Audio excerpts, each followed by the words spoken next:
கிறிஸ்தவ பையில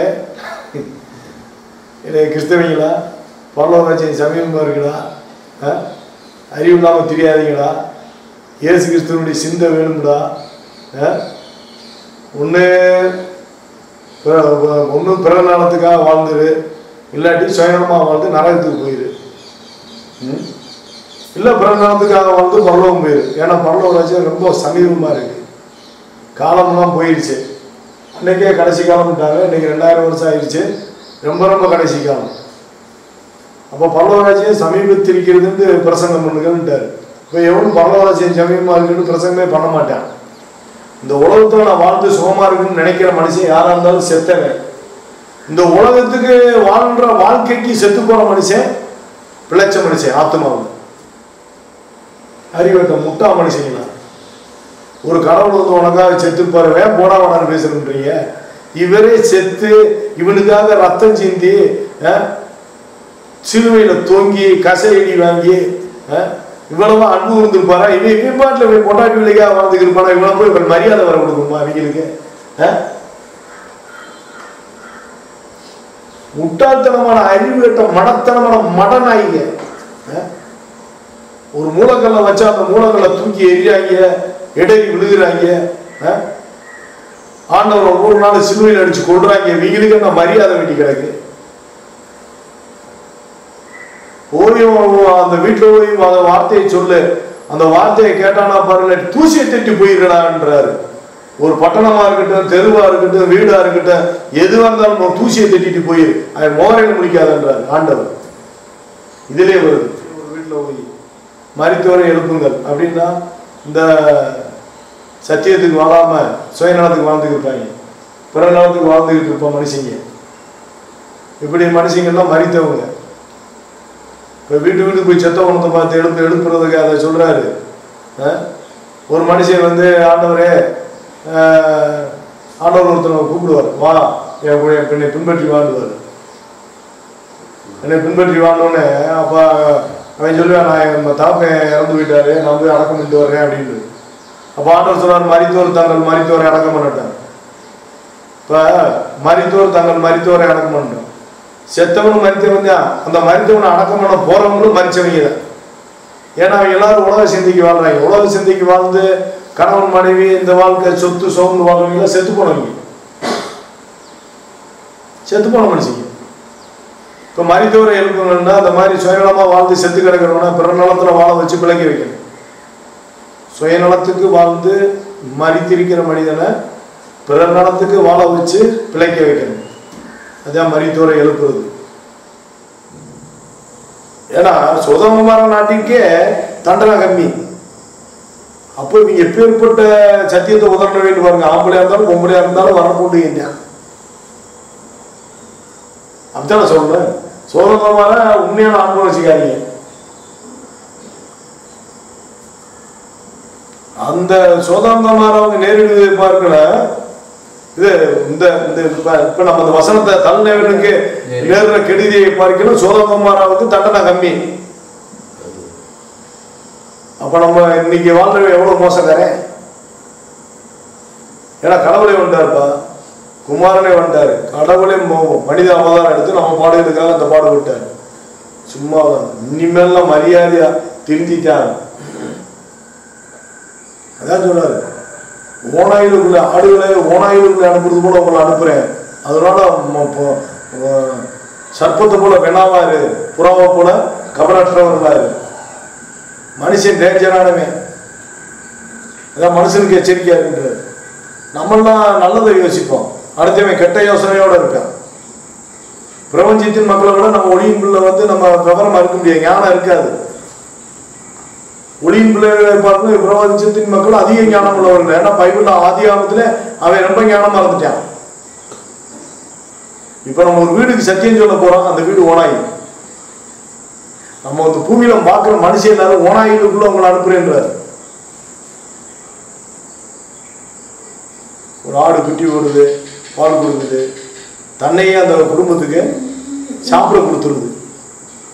ஓனாய் போய் அடிச்சு வறுத்துன முடியுமா? நம்ம அந்த ஓனாயை ஆட்டையும் தின்னும், மனுஷனையும் தின்னும், சகலத்தையும் தின்னும்.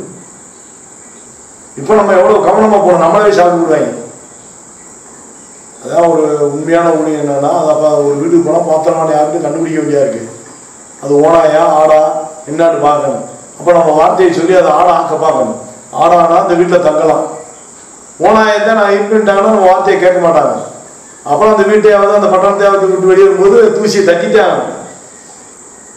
கடுமையாக விட போகுது. அதை காணாமல் போன ஆடுகளாகிய சிறுவர்களுக்குள்ள உங்களை அனுப்புறேன். ஆனாலும் அங்க காணாம போன ஆடுன்றாரு, இங்க ஓனாய்களுக்குள்ள உங்களை அனுப்புறேன்றாரு. அப்ப கிறிஸ்தவ முறை இன்னைக்கு யாரு? ஓனாய். ஓ பாஸ்டர் யாரு? ஓனாய். ஆனா வெறும் ஓனாய், கொளுத்த ஓனாய் அவன். ஆனா இன்னைக்கு இருக்கிற கிறிஸ்தவனுடைய நாய் ஓ நாய். அது குலைக்காது, ஊமையான நாய், குலைக்க மாட்டாது ஊமையான நாய், பெருவயிற்று நாய், தூக்கமயக்கமாய் புலம்புற நாய், சோம்பேறி நாய், பெருவயிற்று நாய், பகுத்தறிவு இல்லாத மேய்க்காத மந்தையை மேய்க்காத நாய். காணாம போன ஆடுகளாகிய சிறுவர்கள் அனுப்புறதுனால, ஆனால் கடைசியில் அந்த காணாம போன ஆடு மனம் திரும்பலன்னா அது ஓனாய் தான். ஆனாலும் ஒரு ஓனாய்க்குள்ளதான் போறோம். அது ஆடை கண்டுபிடிக்கணும். இன்னைக்கு கிறிஸ்தவ பூரா காணாம போன ஆடுனால ஓனாய் தான். 1-2 ஆடு இருக்குப்பா, அதை கண்டுபிடிக்கணும்ல.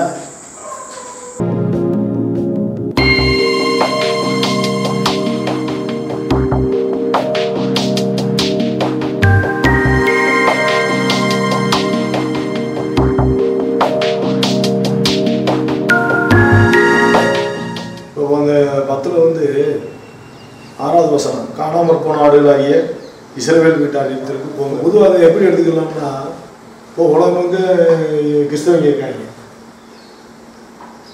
இப்போ கிறிஸ்தவர்கள் உலகம் முழுவதும் இருக்காங்கன்னு வச்சுக்கிடுவோம். இப்போ பார்க்க போகிறத கரெக்டாக நம்ம அனுப்பப்பட்டால் இந்த தடையாளம்லாம் இருக்கும். அன்னைக்கு இஸ்ரவேலர் காணாம போனாரு. ஏன்னா பைபிள் இருக்கு இருந்தும் அவங்க பைபிள் படி நடக்கலை, மற்ற பிரசங்கிச்சதை கேட்கலை, அந்நிய தேசத்து மக்கள் மாதிரி வாழ்ந்து என்ன வச்சுட்டாங்க, காணாமல் போயிட்டாங்க. அப்போ இதெல்லாம் பார்த்துக்கிட்டு என்ன செய்யறாரு, ஆண்டவர் எத்தனை தீர்க்கதரிசிகளை அனுப்புனாரு, கடைசியில் தானே வந்தார் பூமிக்கு காணாம போனாட கண்டுபிடிக்க. இப்போ இன்னைக்கு எல்லா கிறிஸ்தவங்களும் இன்னைக்கு உடம்புற நிரம்பியாச்சு, இஸ்ரவேலரும் உடம்புற நிரம்பியிருக்கான். மற்றவங்களுக்கு சொல்றோமோ இல்லையா, இருக்கிற கிறிஸ்தவனுக்கு இதை முக்கியமா சொல்லி ஆகணும் இந்த பிரசங்கத்தை. மற்றவங்களுக்கு சொல்றோமோ இல்லையா, இன்னைக்கு கிறிஸ்தவங்க இதை கேட்டாங்க. அப்போ அவர் சொல்றாரு, போகையில் பரலோக ராஜ்யம் சமீபித்திருக்கிறது என்று பிரசங்கியுங்கள். போகும்போது ஒரு கிறிஸ்தவ வீட்டுக்கு போயிட்டோம்னா, இல்லை கிறிஸ்தவ பையில அறிவிட்டோம்னா தெரியாதரா, பரலோக ராஜ்யம் ரொம்ப சமீபமாக இருக்கு, உன் பொண்டாட்டிக்காகவும் பிள்ளைக்காக வாழ்ந்து சுயநலத்துக்காக வாழ்ந்து வீடு கட்டி கார் வாங்கி பகுமானமாக வாழ்ந்து சுயநலமாக வாழ்ந்து பீரோவில் காசை சேர்த்து வச்சு நாசமாக போகாதரா, இல்லை கிறிஸ்தவ பையில அப்படின்னு சொல்லணும். ஏன்னா இஸ்ரவேலர் காணா போனாடு, இன்னைக்கு கிறிஸ்தவனு காணா போனாடு. ஏன்னா நீங்களே மற்ற ஆடுகளையும் என் தொழுவத்தில் சேர்க்கணும்னு சொல்றாருல, மற்ற ஆடுகளையும் என் தொழுவத்தில் கொண்டு வர்றதுக்கு நான் என்ன செய்வேன், மற்ற ஆடுகளையும் என் தொழுவத்துக்கு கொண்டு வரணுன்ற. அப்போ இங்க என்ன சொல்றாரு, போனோடனே ஒரு கிறிஸ்தவ வீட்டுக்குள்ள போயிட்டோம்னா, கிறிஸ்தவ பையில இல்லை கிறிஸ்தவங்களா, பரலோக ராஜ்யம் சமீபமாக இருக்குடா, அறிவு இல்லாமல் தெரியாதீங்களா, இயேசு கிறிஸ்துவனுடைய சிந்தை வேணும்டா, ஒன்று பிறநாளத்துக்காக வாழ்ந்துரு, இல்லாட்டி சுயநலமாக வாழ்ந்து நரகத்துக்கு போயிரு, இல்லை பிறநாளத்துக்காக வாழ்ந்து பரலோகம் போயிரு. ஏன்னா பரலோக ராஜ்யம் ரொம்ப சமீபமாக இருக்கு, காலம்லாம் போயிடுச்சு. அன்னைக்கே கடைசி காலம்ட்டாங்க, இன்னைக்கு 2000 வருஷம் ஆயிடுச்சு, ரொம்ப ரொம்ப கடைசி காலம். அப்போ பரலோக ராஜ்யம் சமீபத்திருக்கிறதுன்னு பிரசங்கம் பண்ணுங்கன்ட்டார். இப்போ எவனும் பரலோக ராஜ்யம் சமீபமாக இருக்குன்னு பிரசங்கமே பண்ண மாட்டான். நீ நல்லா இருப்ப, நீ கீழாக மேலாக உன் பிரச்சனையை பார்க்குறாரு, கணவன் மனைவி பிரச்சனையாக பார்க்குறாரு, குடும்பத்தில் சண்டையா பிரிவினையா சேர்த்து வைக்கிறாரு, குடிஞ்ச பிரிஞ்ச குடும்பங்களை ஒன்று சேர்க்கிறாரு. இதெல்லாம் ஒன்றும் தேவையே கிடையாது. அக்கினி பற்றி எரிஞ்சிருச்சுன்னா அவன் இயேசுவை பற்றிக்கிறணும். அதுக்கு தான் இப்போ ஒரு குடும்பத்தில் பிரச்சனை வந்துருச்சுன்னா இயேசு பெரியவர் அவர்தான் உண்மையானவர்னு போய் ஒட்டிக்கிறது. இப்போ தாப்பனுக்கும் மகனுக்கும் பிரிவினை. அப்போ பிரிவினை வந்துருச்சுன்னா தாப்பனும் மகனும் ரொம்ப அண்டர்ஸ்டாண்டிங்காக ஒற்றுமையாக இருந்திருப்பாங்க. சத்தியத்தில் வளர்ந்தோடனே பிரிவினை இல்லை, வாழ்க்கையில் வாழும்போது ஒரு பிரிவினை வரும். அப்போ மையன் தாப்பனை கைவிடுவேன். அப்போ தாப்பை நினைக்கிற இனிமேல் நம்மளுக்கு ஆண்டவர் தான் நின்று காட்டணும். தாப்பை மகனை கைவிடுவான். அந்த நேரத்தில் எனக்கு நீ ஆண்டவர் தான் பெருசுக்கு மயன் நின்றாகும். தாய் மகளை கைவிடுவா, மக தாயை கைவிடுவா. இப்படி கைவிடப்பட்டவங்களாம் என்ன செய்யணும்? ஆண்டவர் தேடி நிற்கணும். அதான் சத்தியம். மாமியாருக்கு மருமகளுக்கும் பிரிவினை. அப்போ மாமியாரியை வீட்டை விட்டு வெளியே போட்டு மருமகளை சொன்னால் அடுத்து எனக்கு ஆண்டவர் தான் நின்றாகும். அப்படியே அக்கினியை போட வந்தேன், பற்றி எரிய வேண்டும் என்று விரும்புகிறேன். அதாவது சமாதானத்தை அனுப்ப வந்தேன் என்று எண்ணிக்கொள்ளாதீங்கள், சமாதானத்தை அல்ல பிரிவினை உண்டாக்கவே வந்தேன் அப்படின்ற சத்தியத்தை ஒரு கிறிஸ்தவ வீட்டில் சொல்லியாங்க. ஏன்னா இவங்க பகுமானம் பண்றதுக்கு ஞாயிற்றுக்கிழமை கஞ்சி குடிச்சு நல்லா கறி சாப்பாடையும் அடிச்சு விட்டு தூங்குறதுக்கு இல்லை. ஏதோ பரவராஜ்ய சமீபத்திருக்கிறது. காணாம போன கிறிஸ்தவ நாய்களாண்டு, கிறிஸ்தவ ஆடுகளா, காணாம போன கிறிஸ்தவ ஆடுகளான்னு சொல்றோம். அப்ப சொல்றாரு, போய் பரவராஜ்ய சமீபத்திருக்கிறதுன்னு நம்ம பிரசங்கம் பண்ணா கண்டிப்பா கீழே இருக்கிற அடையாளம்லாம் நடக்கும். இவன் என்னைக்கு உங்க வீட்டுல பிரச்சனையா கண்ணீரான்றானா இந்த அடையாளங்கள்லாம் நடக்காது. என்ன செய்ய சொல்றாருன்னா, போகையில் பரலோராஜ்யம் சமீபத்திருக்கிறது என்று பிரசங்கிங்கள், வியாதி உள்ளவர்களை சொஸ்தமாக்குங்கள். இப்ப வியாதி உள்ளவர்களை சொஸ்தமாக்குங்கள். ஒரு வீட்டுக்கு போறான், வீட்டுக்கு போறதுதான், மீட்டிங் போறதெல்லாம் கிடையாது. ஒரு வீட்டுக்கு போனோம்னா அங்க யார் வியாதியா இருந்தா சுகமாக்கணும். அதாவது 2000 வருஷம் ஆச்சு இப்ப காலம் போய். இப்ப ஒரு 55 வயசுக்கு மேல 60 வயசுக்கு மேல இளந்தாரியெல்லாம் ஆக்க முடியாது வியாதி நீங்கி. அதுக்கு மேல பிளவின ரொம்ப கூடாம நார்மலா இருக்கலாம். மற்றபடிக்கு இளம் பிள்ளைங்க, சின்ன பிள்ளைங்க, படிக்கிற பிள்ளைங்க இந்த படி இப்படி இருக்கிற வியாதியில என்ன செய்யலாம்? சுஸ்தமாக்கலாம். 55 வயசு வரைக்கும் சுஸ்தமாக்கலாம். அதுக்கு மேல வயசு போயிடும், அவனுக்கு பிளம்பு இருக்காது. அந்த மனுஷன் எப்படி பிளவினம் வயசாகி பிளவினமாகறானோ அதே மாதிரி அவனுடைய விசுவாசமும் சரி இருக்காது. நானும் எத்தனையோ வயசான அவங்களுக்கு சத்தியம் சொல்லிட்டு எல்லாருமே பொண்டாட்டி விலைக்காக அவங்க சாதகம்னா தான் போயிடுறாங்க. அடுத்து அந்த பிளவீனமாகிடுது. நோய் முத்திரும். ஒன்று சாகிற ஸ்டேஜில் இருக்கணும். 55 வயசுல நோய் முத்தி. இப்போ எல்லா மனுஷனும் நோய் தான். சுகர் ப்ரெஷர் வந்தாலே நோய் தான். மாத்திரை எல்லாம் உயிர் வாழ முடியாது. ஒன்று கற்றுக்குள்ள வந்தா மாத்திரையை ஸ்டாப் பண்ணணும். எந்த அளவுக்கு மனம் திரும்புகிறோமோ அந்த அளவுக்கு என்ன செய்யும்? மாத்திரை குறைஞ்சி மாத்திரை நின்றுடும். இப்போ வியாதி உள்ளவர்களை சுஸ்தமாக்குங்கள். போய் ஒரு வீட்டில் போய் மரித்தோரை எழுப்புங்கள். அப்படின்னா இந்த சத்தியத்துக்கு வாழாம சுயநலத்துக்கு வாழ்ந்துக்கிட்டு இருப்பாங்க, பிற நலத்துக்கு வாழ்ந்துக்கிட்டு இருப்போம் மனுஷங்க. இப்படி மனுஷங்கள்லாம் மரித்தவங்க. இப்போ வீட்டுக்கு போய் செத்த உணத்தை பார்த்து எழுப்புறதுக்கு அதை சொல்றாரு. ஒரு மனுஷன் ஆண்டவரே, ஆண்டவர் ஒருத்தனை கூப்பிடுவார், வா என்னை பின்பற்றி வாழ்ந்துவார். என்னை பின்பற்றி வாழ்ந்தோடனே அப்ப அவன் சொல்லுவான், நான் நம்ம தாப்பை இறந்து போயிட்டாரு, நான் போய் அடக்கம் பண்ணிட்டு வர்றேன் அப்படின்னு. அப்ப ஆண்டவர் சொல்றார், மரித்தோர் தங்கள் மரித்தோரை அடக்கம் பண்ணட்டார். இப்ப மரித்தோர் தங்கள் மரித்தோரை அடக்கம் பண்ணிட்டோம். செத்தவனும் மரித்தவன் தான். அந்த மரித்தவனை அடக்கம் பண்ண போறவங்களும் மரிச்சவங்க தான். ஏன்னா அவங்க எல்லாரும் உலக சிந்தைக்கு வாழ்றாங்க. உலக சிந்தைக்கு வாழ்ந்து கணவன் மனைவி இந்த வாழ்க்கை சொத்து சோர்ந்து வாழ்றவங்க செத்து போனவங்க, செத்து போன மனுஷங்க. இப்போ மரித்தவரை எழுப்பணும்னா அந்த மாதிரி சுயநலமா வாழ்ந்து செத்து கிடக்கிறவனா பிற நலத்துல வாழ வச்சு பிழைக்க வைக்கணும். சுயநலத்துக்கு வாழ்ந்து மரித்திருக்கிற மனிதனை பிற நலத்துக்கு வாழ வச்சு பிழைக்க வைக்கணும். அதான் மரித்தோரை எழுப்புறது. ஆண்டவன் சித்தமானா ஒரு நீதி செய்த மனுஷன் இப்படி மனுஷனை செத்து போனா அந்த ஒரு ஏஜ் இருந்தா உயிராக்கி பிரயோஜனமா வாழ வைக்கணும்னா எழுப்பி விடுவார் ஆண்டவர். அதுல ஒரு சிலர் எழுப்பலாம். அதுக்காக செத்து கிடவனை பூரா நான் எழுப்ப வேண்டாம், அது தேவையில்லாத விஷயம். முதல்ல மறிச்சிருக்கணும், எழுப்பணும். இந்த ஒரு ஊழியக்கார ஒரு தேவை யாரு, உமாசங்கர், அவெல்லாம் கலெக்டரா படிச்ச காட்டுக்கு கருதாவே அயன்பாட்டில் ஜெயலலிதா செத்து போனோன்னு நான் நினைச்சா நான் ஜெயலலிதாவை எழுப்பலாம். கர்த்தருக்கு பிரியமிருந்து எழுப்பலாம்னா நீ எதுக்கு அதெல்லாம் பேசுற? முதல்ல ஊர்ல இருக்கிறவனை செத்து போனவனை முதல்ல மரித்தவனை எழுப்ப பாரு. செத்தவனை எழுப்புறான் உமாசங்கர். வெள்ளம் யாரு கலெக்டர் ஆகுறது? கேட்க எதுனாலும் பேசிக்கிற வேண்டியதான. அங்கே என்ன சொல்றாரு? வியாதி உள்ளவர்களை சுத்தமாகுங்க, மரித்தவரை எழுப்புங்க. சுபாவத்தில் மரிச்சிருக்கிறவங்க உலக சிந்தைக்கு வாழ்ற மனுஷன் பிரயோஜனம் இல்லை, செத்து போனவன். இந்த உலகத்துல நான் வாழ்ந்து சுகமா இருக்குன்னு நினைக்கிற மனுஷன் யாரா இருந்தாலும் செத்தவன். இந்த உலகத்துக்கு வாழ்ற வாழ்க்கைக்கு செத்து போன மனுஷன் பிழைச்ச மனுஷன் ஆத்மாவில். இப்ப இந்த சரீரத்துக்கு வாழ்ந்தா மரிச்சவன்.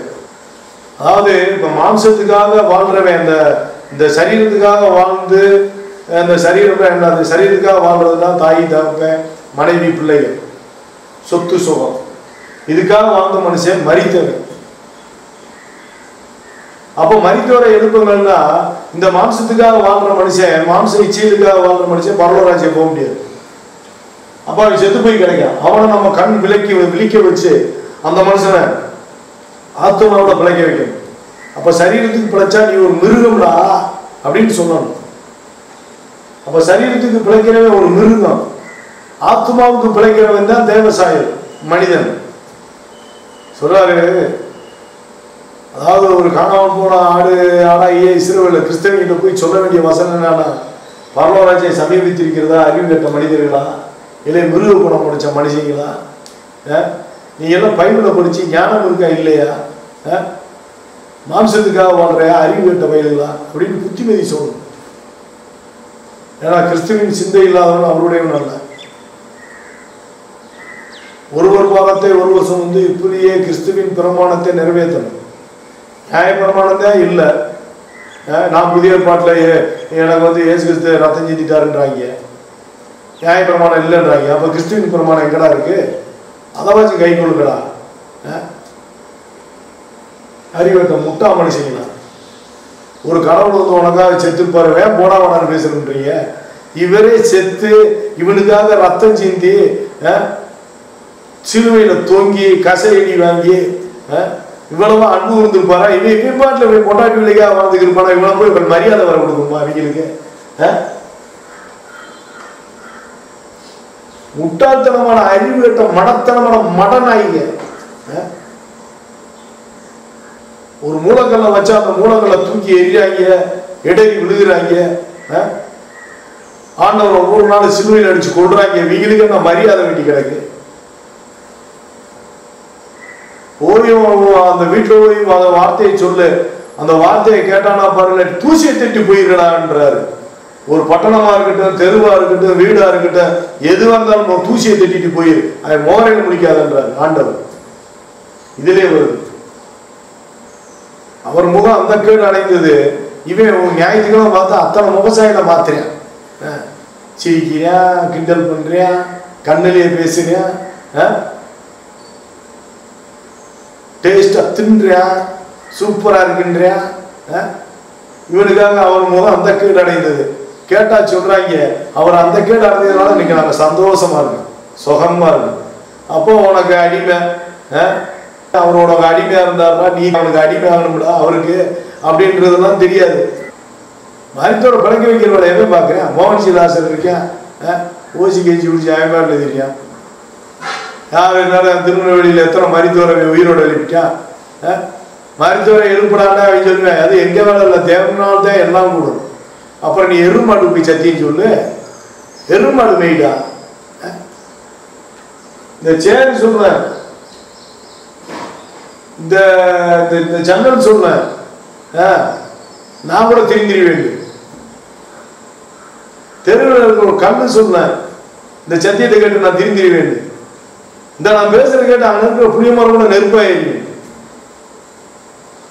இந்த வீடு கூட சத்தியத்தை கேட்டு நெருப்பாயிருச்சு, அக்னி ஆயிரும் ஆண்டவருக்காக. அக்னியா பேசுறான்னா ஆவியானவர் என்னது? ஆவியானவருடைய ஸ்டில் என்ன? அக்னி தான். அக்னிமே மயமான நாவுகள் இறங்கினது. ஏன் அக்னியா சத்தியத்தை பேசுறா? கடைசி காலத்துல செத்த நாய்களை ஏன் பேசுறீங்க? இந்த சடையாண்டிய செல்வராஜ் ஒருத்தன் போனா வியாதி உள்ளவங்களும் சுத்தமாக்கணும். கை வச்சா சுகமாகணும். இங்க பெருசுன்னு சுகமாக்குறேன். இதோ வல்லமை வல்லமை வல்லமை இறங்குகிறது, வல்லமை உண்டு, அற்புத வல்லமை பாட்டை பாடிக்கே கிரு குத்துறாங்க. இவனுக்குள்ள இருக்கிற வல்லமை புறப்படணும். அதுல அனுப்பப்பட்டவன் இதோ ஆண்டவருடைய வல்லமை இறங்கி கொண்டிருக்கு, அக்கினி இறங்கி கொண்டிருக்குன்னா இங்க டூப்ளிகேட் நாய். கை வச்சா சுகமாகணும். தேவையில்லாத வேலையெல்லாம் பார்த்துக்கிட்டு இருக்குது. சத்தியத்தை சொல்லி அந்த சத்தியத்தில் அவங்க சுகமாகும். மனம் திரும்பி குணப்படுங்கள் சொல்லிட்டார்ல. அதாவது மனம் திரும்பி வியாதிகளையும் குணப்படலாம். மனம் திரும்பி அதாவது நோய்வாய்ப்பட்டிருக்கிற ஆத்மாவும் குணப்படலாம். மனம் திரும்பிட்டோம்னா குணப்படுறோம்னு அர்த்தம். அதாவது ஆத்மா சுகமாகுதுன்னு அர்த்தம் மனம் திரும்பிட்டா. இன்னொன்று, உள்ளும் புறமும் மேய்ச்சலை கண்டடைவீர்கள் ஆண்டவர் சொல்றாரு. மனம் திரும்பினா உள்புறமும் சுகமாகலாம், உள்புறம் ஆத்மாவும் சுகமாக, வெளிப்புறம் சரீரமும் சுகமாகும். போய் ஒரு கிறிஸ்தவ வீட்டுக்கு போனா வரலாறு சமீபமா இருக்குமா, எல்லாரும் மனம் திரும்புற வேலையை பார்ப்பான். என்ன எப்படி இருக்கீங்க அப்படின்னு ஆண்டவர் வெளிப்படுத்திட்டு போறாரு. அவன் செய்யற அநியாயத்தை போறான். அந்த வீட்டுல இருக்கீங்க அநியாயத்தை போற சொல்லிட்டு போறாரு. சொல்லு, பாவத்தை குறித்து நீதியை குறித்து நியாய தீர்ப்பை குறித்து மட்டும் பேசுறா. பாவத்தை குறித்து பேசு, நீதியை குறித்து பேசு. இவ்வளவு நீதி செய்யணும்னு, நியாய தீர்ப்பு இப்படி இருக்கு, கவனமா இருக்கு, இப்படி நீதி செய்யணும்னா நியாயம் தீர்க்கப்படுவோம்னு சொல்லு. கேட்டா சொல்றாங்க, உனக்காக பாடுபட்டா நீ சுகமாறு, வாழ்ந்து சுகமாயிரு. பாடுண்டு உபத்திரவம் உண்டுன்றார். பாடுகளின் வழியாக தான் பரலோகம்ன்றார். 1 பேதுருல சொல்றாரு, சரி நீ சந்தோஷமா இருக்கணும்ன்றது இல்லை, நான் பாடுபட வேண்டியது கட்டாயமா இருக்கு, துன்பப்பட வேண்டியது அவசியம் இருக்கு. பாடு துன்பங்கள் வழியாக தான் பரலோகராஜ்யம். இப்போ இயேசு கிறிஸ்து வந்து துன்பத்தின் வழியாக தானே வலது வாரத்தில் போய் உட்கார்ந்தாரு. சரி, ஒரு வாரத்தை ஒரு வருஷம் வந்து இப்படியே கிறிஸ்துவின் பிரமாணத்தை நிறைவேற்றுங்கள். அவனவன் தனக்கானவையில அல்ல பிறர்க்கானவையிலே நோக்குவானாக. அவனவன் தன் பாரத்தை சுமப்பானே. அறிவிட்ட கிறிஸ்தவங்களா அவன் பாரத்தை சுமந்து அழுகலாமாடா? கிறிஸ்துவ பொப்படையிலாம் முக்காடு விட்டு அழுகலாமா? அதான் பவுல் சொல்றான், தன் பாரத்தை சுமப்பானே அவனவன். இதை ஆலன்பால் எடுக்கிறேன், தன் பாரத்தை சுமக்கணும்னு அறிவு கட்ட முட்டானாங்க. அவன் மொட்டை எடுத்துறது நல்லது. மேலதான் வருதுல்ல, அவன் ஒரு வாரத்தை ஒரு சுமந்து இப்படியே கிறிஸ்துவின் பிரமாணத்தை நிறைவேற்றுல, அதுக்கு 1 வருஷத்துக்கு மேல வருதுல்ல. ஒருவன் தான் ஒன்றும் இல்லாத இருந்தான், தன்னை ஒரு பொருட்டென்று எண்ணினான். ஒரு வாரத்தை ஒன்றும் சுமக்கல, நீ வேண்ட திட்டு விட்டு சும்மா தெரியுன்னா நீ ஒண்ணுமே கிடையாது அப்படின்னு சொல்றாருல்ல. கலாத்தியர் 6 ஏதாவது வியாதி உள்ளவங்க சுத்தமா இருக்கணும் மாதிரி அனுப்பப்பட்டவங்க இப்படித்தான் இருக்காங்க. இந்த இப்போ வந்து அனுப்பப்பட்டாலும் இப்படி போகணும். இப்ப சாதி செல்வராஜ் இப்படி தெருத்துருவா போய் சோமாக்குறானா, ஆலன்பால் இப்படி தெருத்துருவா போய் சோமாக்குறானா, அவங்கள பார்க்கவே நேரம் கிடைக்காது மக்களுக்கு. ஆலன்பால் இப்படி தெருத்துருவா போய் சோமாக்குறானா கிடையாது. எந்த மனுஷன் அவனை பார்த்தாலும் அவனுக்கு நேரம் இருக்காது பார்க்கவே, அப்படி சொல்லுவேன். அதாவது அனுப்பப்பட்டவன்னா யாருன்னா தெருத்துருவா போய் சோமாக்குறவன். இப்போ நம்மளாம் இருக்காங்க ஃபோன்லேயே எத்தனை பேர் அப்படியே சோமாகுறாங்க. அதாவது எப்படின்னா அவங்களுக்கு சுவிசேஷம் சொல்லி சத்தியத்தை சொல்லி அவங்க மரித்தோரை எழுப்புற சுவிசேஷத்தை சொல்லி அவங்கள சோமாக்குறான். அப்படித்தான் நடக்குது. இப்போ ஒரு கிராமத்துக்கு போனோம்னா கண்டிப்பா கிராமத்துல வந்து எல்லாரையும் இருக்கிற பிள்ளைகளை நீக்கி ஆண்டவருடைய நாமத்தை உறுதியாக நிரூபிக்க முடியும், நிரூபிச்சு காட்ட முடியும். அனுப்பப்பட்டவனா இருந்தாத்தே அது முடியும். அழைக்கப்பட்ட பொண்டுகள்லாம் அதை செய்ய முடியாது. அனுப்பப்பட்டவன் மட்டும்தான் செய்ய முடியும். இதே போல அழைக்கப்பட்ட பொண்டு சீசனை கூப்பிடுறாரு, நீ என்னை பின்பற்றி வாழ்றாரு, உன்னை அனுப்பணும்ன்றார். அப்பையும் செத்தது கூட போகாதா வாடான்றார். உன் அப்பையோட செத்த நாயே, அந்த ஊர்ல செத்த நாய் நிறைய இருக்கு, அதெல்லாம் சேர்ந்து போச்சுக்கிட்டேன், நீ என்னை பின்பற்றி வாழ்றார். ஒரு வேதத்தை கைதேர்ந்து வேதத்தை படிச்சவன் இப்ப மோனிசிலாசரை செட்டு வச்சுக்கிடுவான், இல்ல சட செல்வராஜ்னு வச்சுக்கிடுவான். அவன் எனக்கு ஆண்டவர் பார்த்து சொல்லுவான், ஆண்டவரே நீங்க எங்க போனாலும் உங்களை பின்பற்றி வருவேன். சட நரிப்பையில சடம் நரிய நரிக்கு குழி இருக்கு, ஆகாயத்து அதிகார பிரபுகளுக்குலாம் கூடு இருக்கு. ஆகாயத்து பறவை அப்படின்னா ஆகாயத்து அதிகார பிரபுக்கு கூடு இருக்கு. மனுஷகுமாரனுக்கு தலை சாய்க்க இடம் இல்லை. யார் ஆளும் முகரையும் பாருங்க. இன்னைக்கு பைபிளை 7 தடவை படிச்சவன அப்படித்தான் சொல்லுவார். 7 தடவை நீ பைபிள் படிச்சிருக்க, உனக்கு இதுல இருக்க அர்த்தமே உனக்கு புரியல, நீ எதுக்குடா படிக்கிற? அறிவட்ட முட்டாச்சிரிக்கி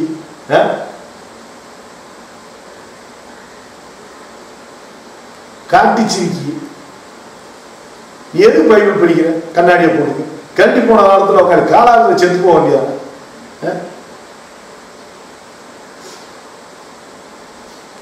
அறிவுமுள்ள ஒண்ணுமுள்ள இதை படிச்சா ஏட்டி சுரக்கா, கதைக்கு உதவ, கறிக்கு உதவாது. இவன் கூட ஏட்டி சுரக்கா. போய் வாழ்ந்து பார்க்கணும்ல. வியாதிகள் சுத்தமாக்குனா கிராம எவனும் போறதும் கிடையாது. போன டாக்ஸி கொடுக்க போவாங்க, பொண்டுனாங்க, மரம் போட்டுவீங்க,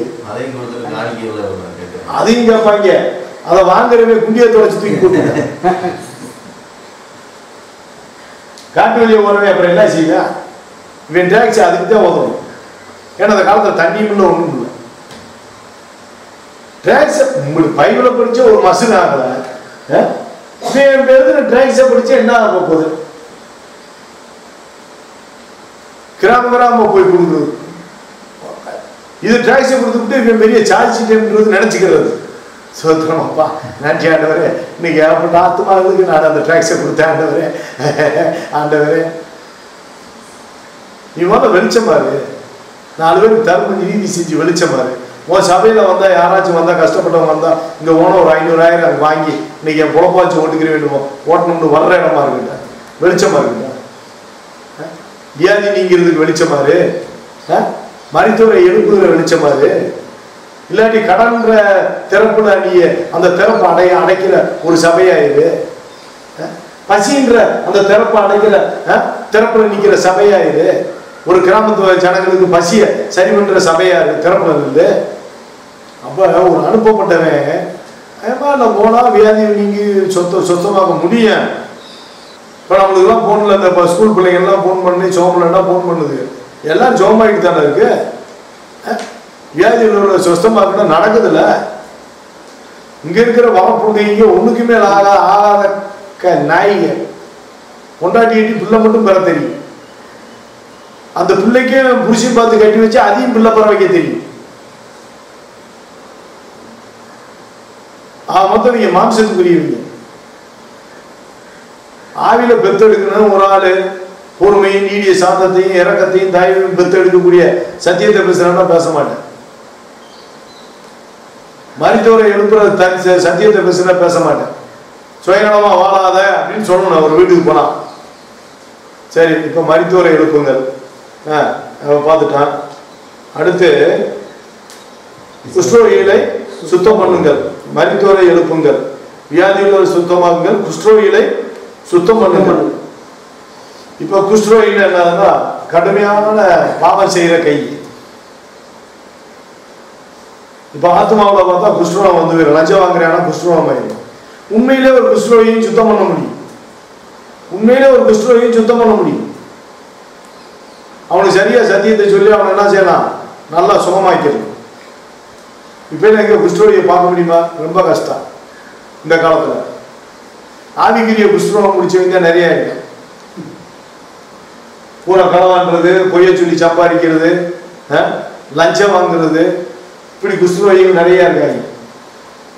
அவனை நீ வாங்கினா ஐயோடா உன் குடும்பம் அழிச்சுடான்னு சொன்னா 2 அடி வாங்கினான்னு என்ன செய்வான்? அப்புறம் லஞ்சம் வாங்க மாட்டேன் அந்த காசை. உண்மையிலே நீ இப்படி வாங்கி இப்படி நான் ஒரு சகை மாதிரி நான் ஒருத்தகிட்ட அநியாயமா வாங்கியிருந்தா நாளத்திலேயே திருப்பி கொடுக்குறேன்னா குஷ்டரோகம் சரியாயிரும். குஷ்டரோகி உண்மையான குஷ்டரோகி ஆண்டவர் சித்தமா இருக்கிறனால சுகமாக்கலாம். இப்ப எலிசா வந்து நாகமோன என்ன செஞ்சாரு? சுத்தமாக்கணும், சுகமாக்கினாரு. ஆனா அதுக்காக பார்க்கிற அளவுக்கு அவர் சுகமாக்கல. அது நீ இஸ்ரவேலன் ஆகிய நாகமான் கிடையாது, அது யாரோ ஒரு ஆளை சுகமாக்கினாரு. குஷ்டரோகிகள் ஏற்பட்ட பேர் இருந்தா இஸ்ரவேலுக்குள்ள. இஸ்ரவேல குஷ்டரோகி நிறைய இருந்தா. ஏன் குஷ்டரோகி இருந்தான்னா சத்தியத்துப்படி நடக்காம நாக்காடு வந்து கிடந்தேன். அவனையெல்லாம் அவர் சுகமாக்கல. அதே இயேசு சொல்றாரு, இஸ்ரவேலில் அநேக குஷ்டரோகிகள் இருந்த சுகமாக்கப்பட்டவன் ஒருவன், அவன் யாருன்னா அந்நிய தேசத்தான். ஆனா எலிசானால அந்நிய தேசத்தான ஒருத்தவன் சோமாக்க முடிஞ்சா தவிர இந்த இஸ்ரவேல் தேசத்தான சோமாக்கணும். அதாவது கிறிஸ்தவ நாய்களை சோமாக்குறது ரொம்ப கஷ்டம். ஒரு இந்துக்களை கூட போய் தெரு தெருவா போய் சோமாக்கிட்டு போயிடலாம். இந்த நாய்க பைபிள் தெரிஞ்சு நடக்காதவங்க ராஜரீக பிரமாணம் என்ன, ராஜாவுடைய கட்டளை என்ன, பாட்டு மட்டும் படிப்பாங்க. ஏசு ராஜா வந்திருக்கிறார் எல்லாரும் கொண்டாடு. நாய் எழப்போந்த நாய் கைதட்டி நான் பாடுவோம். குஷ்டரோகின்னா இப்போ பாஸ்டர் காசை வாங்குறேன், 100 ரூபா வாங்கி டிக்கெட் விதவா பரதேசி லேவின்னு கொடுக்கணும். 4 பேர் பந்து கொடுக்கணும். அவன் பந்து கொடுக்கல அப்படின்னு ஒரு குஷ்டரோகி சுரண்டான்ல, ஏழைகளை சுரண்டி தின்றான் ஒரு பாஸ்டர். மோர்ச்சி நாசனா சார் இருக்கட்டும், சாதி செல்வராஜா இருக்கட்டும், வின்சென்டா இருக்கட்டும், இவன் ஆனந்த் பாலா இருக்கட்டும், பால் தினகரனா இருக்கட்டும், ஏன் செத்து போன பொண்டு நாயி தினகரனா இருக்கட்டும், எல்லாமே சுரண்டல் பற்றி. அதனாலதான் அவங்க குஷ்டனோம் மகளை சாவு கொடுத்தேன் ரோட்ல விட்டு, மகளுக்காக அழுதேன் வரப்புண்டுங்க தினகரன். அவருக்கு தான் மான பிரச்சனை ஆயிடுச்சு, பிசினஸ் ஃபெயிலியர் ஆயிடுச்சுல. எவ்வளோச்சு 2 பேர் கேட்பாங்க, ஒரு மகளை ஏன் செத்துச்சுன்னு அழுகையை பார்த்து அவங்க என்ன விட்டாங்க, இவங்களுக்கு சேர்ந்து அவங்க அந்த மாமி மகளுக்காக அழுட்டாங்க. எப்படி எடுத்துக்கலாம்? இப்போ ஒரு குஷ்டரோகியை போய் சோமாக்கலாம் பண்ண முடியும், அது 100 பக்கம். அதுக்கு ஆண்டவர் சித்தமானபடி நடக்கும் வேலைக்காரங்க. இப்போ எலிசா வந்து ஒருத்தன் சுத்தமா இருந்தார். அது மாதிரி நம்மளுக்கு என்ன இருக்கு, தக்க சூழ்நிலை வரும்போது ஒரு குஷ்டரோகி இருக்காங்க, என் சொத்தை வந்து கூட எனக்கு நான் கொடுக்குறேன், நீங்க சொல்றதை கேட்டுட்டு கொடுத்தா சோமாயிரும். ஏன்னா நமக்குள்ள இயேசு கிறிஸ்துவினுடைய அபிஷேகம் இருந்தா அதெல்லாம் நடக்கும். இப்ப நம்ம ஊழியத்துக்கு போறோம், திடீர்னு ஒரு குஷ்டரோகியை பார்க்குறோம், அந்த வீட்டில் போய் தங்குறோம். அந்த ஆளு வாங்க எங்க வீட்டில் தங்குங்கன்றார், தங்குறோம், ஊழியம் பண்றோம். அப்போ ஆண்டவர் அந்த மனுஷன் அந்த அளவுக்கு இடம் கொடுத்தோடனே சோமாக்குவார்.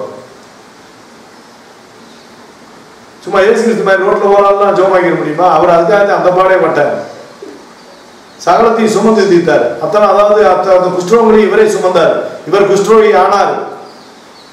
அதாவது 10 குஷ்டரோகியை சுகமாக்குறாரு, 9 பேர் சொல்ற, ஒருத்தர் வந்து சொல்றார், அப்புறம் மித்தம் 9 பேர் எங்க?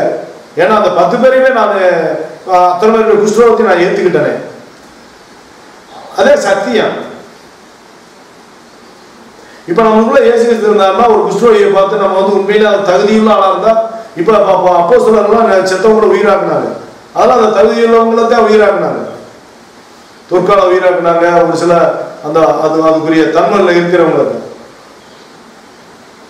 கட்டணாயிரம் ஒரு செத்து போய் கிடக்கா, ஒரு சேகரக்காரன் செத்து கிடக்கா, அவனை போய் நம்ம போய் தூக்கி எழுப்பணுமா?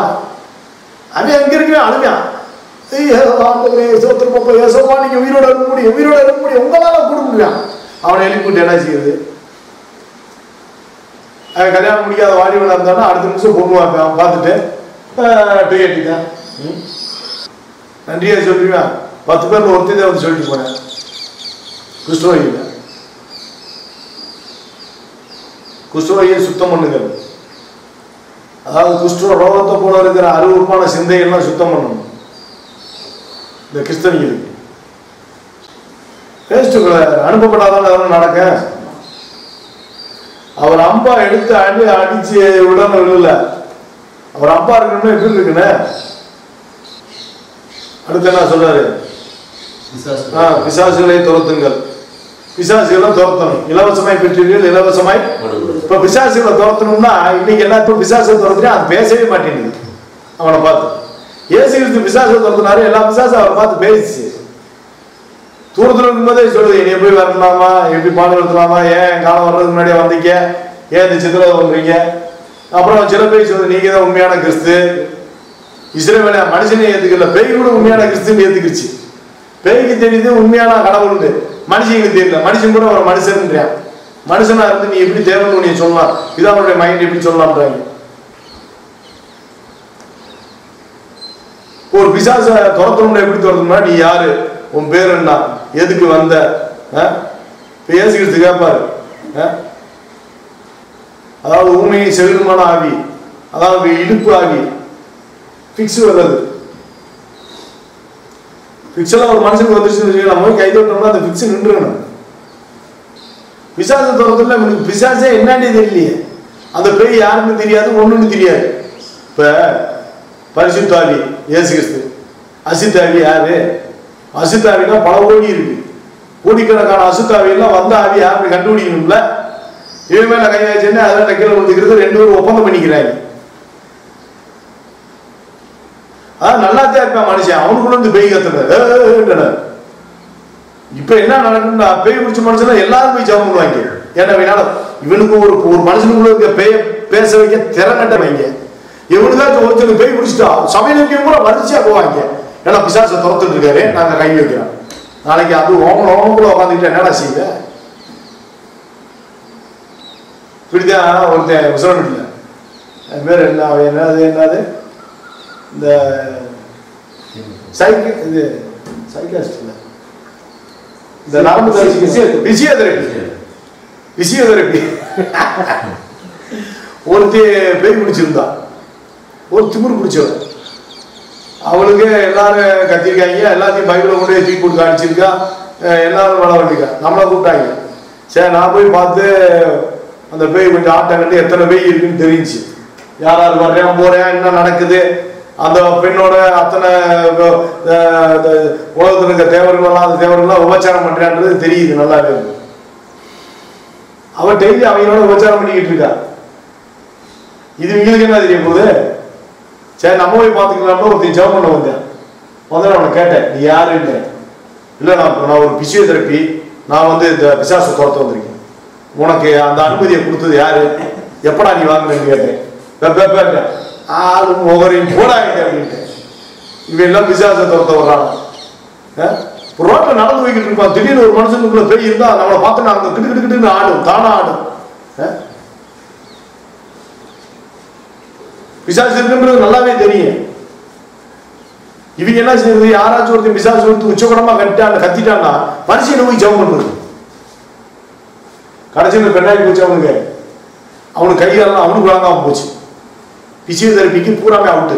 அது யாராச்சும் போய் கையில அந்த பிசியோதெரபி பண்ணுங்கன்னா கையை பிடிச்சிக்கிட்டே அப்பாலே போ சாத்தானே, அப்பாலே போ, அப்பாலே போ சாத்தானே, அப்பாலே போ அப்படின்னு காலம் அடைக்கணும். அப்பாலே போ அது கூட என்ன ஆயிடுச்சு, அந்த பாட்டு இப்படி ஆயிடுச்சு. இப்பாலே வா சாத்தானே, இப்பாலே வா. எல்லா பேரும் உள்ள இப்ப அவனுக்கு கையால போய் இப்ப 3 சக்கர வண்டியில உட்காந்துருக்கான். அப்பாலே போனாலும் வெளியே போக முடியாது, இப்பாலையும் போக முடியாது, அப்பாலையும் போக முடியாது. அப்புறம் என்ன பண்ணிட்டேன், வீட்டு நிறைய பேர் வர்றதுனால 2 அசிஸ்டன்ட் போட்டேன் பின்னாடி. இவன் கையை ஆட்டும் போது அப்பாலே போ சாத்தானே, அப்பாலே போ, பின்னாடி நிக்கிறீங்க அப்பாலே போ.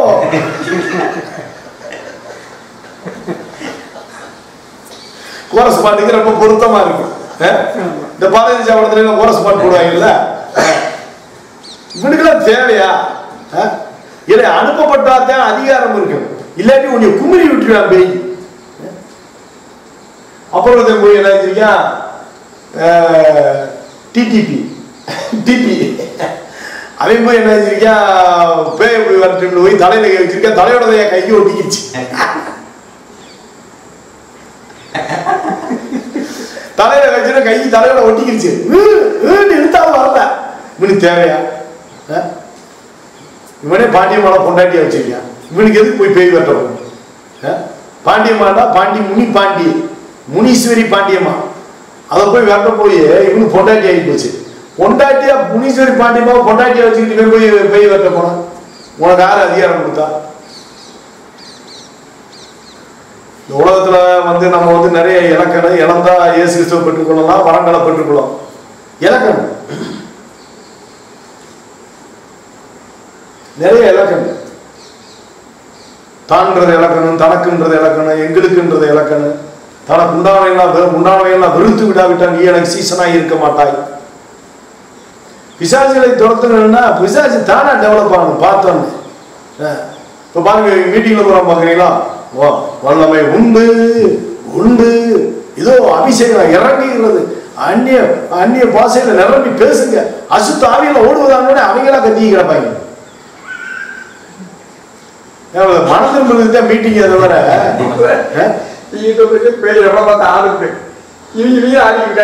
அடிக்கிறாங்க. சிபிஎம்லாம் எல்லா பேரும் மொத்தமா பார்த்தாங்க. அதாவது நீங்க எங்கேயாச்சும் கரங்களை தட்டி மயமப்படுத்துங்க, கரங்களை தட்டி மயமப்படுத்துங்க. யாரும் சொல்லிருக்காங்களா? பேதுரு சொல்லிருக்காரா? பவுல் சொல்லிருக்காரா? எந்த இயேசு சொன்னாரா? 5000 பேர் கரங்களை தட்டி மகிமைப்படுத்தினார்கள். கத்துனாங்களா? இயேசு கிறிஸ்து கத்த சொன்னாரா? அவர் கத்துனாரா? அப்போஸ்தலர்கள் அப்படியே ஒரு குறுந்தாடி வச்சு மொட்டை எடுத்து மீசை எப்படி இறக்கி இந்த இங்க ஒன்று கீழாவை இணைச்சு இதெல்லாம் ஆட்ட போட்டாங்களா? மீசை வச்சா ஒழுங்கா வைங்க. ட்ரெஸ் பண்ணா ஒழுங்கா நீட்டா போடணும். கேள்வி கிறிஸ்தவ வேண்டாங்க. ஏசு அந்த பாடு சிறுமையில ஒரு கோமணத்தோட தொங்க விட்டாங்க. போனாலும் அவர் சிம்பிளா தேர்ந்தாரு. பவுல்லாம் சொல்றாரு, நிர்வாணமாக்கி விட்டாங்க, எங்களை அடிச்சுன்றாரு. நீங்க என்னன்னா கும்மாளமும் கூத்தன். நீங்க யார் இப்படி ஊழியம் பண்ண சொல்றது? பிசாசுகளை துரத்துங்கன்னா செத்தவன் தெரியுமா? செத்து போனவங்க இருக்காங்கல்ல, இவங்க எல்லாரும் உள்ளதா இருக்கிறாங்க. ஒரு தாய் தம்பி செத்து போனா நம்மளுக்குள்ளதான் இருப்பாங்க. எங்க அம்மா எங்க அப்பான்ட்டா உள்ள வந்துருவாங்க. உண்மையா நினைக்கிறோம்ல, விசுவாசமா நினைக்கிறோம்ல. இப்ப ஏசு விசுவாசமா நினைச்சு அவர் வார்த்தைப்படி நடந்தா அவர் உள்ள முழுசா அவரை நம்பி அவருடைய வார்த்தைப்படி நடந்துட்டோம்னா அவர் உள்ள. இப்ப நம்ம அப்பா இருக்க தாய் தப்பை வந்து நம்மளுக்கு சொல்ற வார்த்தைப்படி நம்ம என்ன செய்வோம்? கீழ்படிஞ்சு நடந்து அவங்கள கூப்பிடுவோம். கூப்பிட்டோடனே அவங்க உள்ள. சாதனை முன்னாடி எங்க அப்பா ஆனா செத்தா நினைக்கணும்லான்னு சொல்லிட்டே இருக்கிறாங்க சின்ன பிள்ளைங்க. நினைச்சா உள்ள வந்து உட்காந்துக்கிறது. நம்மளுக்குள்ள போயிட்டு வாங்கி நினைக்க சொல்றது. போட்டோ வச்சு லைட் போடுறது என்னன்றீங்க? அதை பார்த்து அந்த நாளை கூப்பிட்டோன்னே எல்லாருக்குள்ளே உட்காந்துருவாங்க. எல்லாருக்குள்ளே உட்காந்துக்கிடுவாங்க. நினைச்சா போதும். இப்ப ஆண்டவர் எப்படி உண்மையா நினைக்கணும்ல, நம்பணும்ல. எனக்கா சிலுவையில பாடுபட்டாருன்றத உறுதி பண்ணணும்ல. அதாவது அதை சும்மா நம்மளுடைய காரியங்களுக்காகவும் நம்மளுடைய வாழ்க்கைக்காகவும் நினைக்க கூடாது. சாதாரணமா நினைச்சு பாருங்க. நினைச்சு அவரை உண்மையா சிந்திச்சு பாருங்க. தியானிக்கிறது தான். அப்போ ஒரு பாடத்தை ஒரு சுமந்து இப்படியே கிறிஸ்துவின் பிரமாணத்தை நிறைவேற்றுகிறதா? அப்ப கிறிஸ்துவின் பிரமாணம் ஒண்ணு இருக்கு, அவருடைய ரோல் மாடல் ஒண்ணு இருக்கு. ஒரு பாடத்தை ஒரு சுமக்கிறது, ஒருத்தர் கஷ்டத்தை ஒருத்தர் சுமந்து தீர்க்கிறது. சிலுவை சுமந்தார்ல, அது மாதிரி நம்மளும் மற்றவங்களுடைய பாடத்தை சுமக்கிறது. அதான் கிறிஸ்துவின் சிந்தை. பிசாசுகளை துரத்துனா எங்க பிசாசு? வரலாறு சொல்லணுங்களா? நான் இப்படி வந்தேன், இப்படி இருக்கேன், இப்படி அப்படின்னு சொல்லணும்ல. இப்ப நம்ம எல்லா வரலாறும் தெரியும் எல்லாருக்கும். அதாவது கிறிஸ்துவின் சிந்தை இல்லாதவன் அவருடையவன் அல்ல. அடுத்த நாள் சொன்னாரு, பிசாசுகளை துரத்துங்கள், இலவசமாய் பெற்றீர்கள், இலவசமாய் கொடுங்கள். பேராசை வாங்குறாங்க.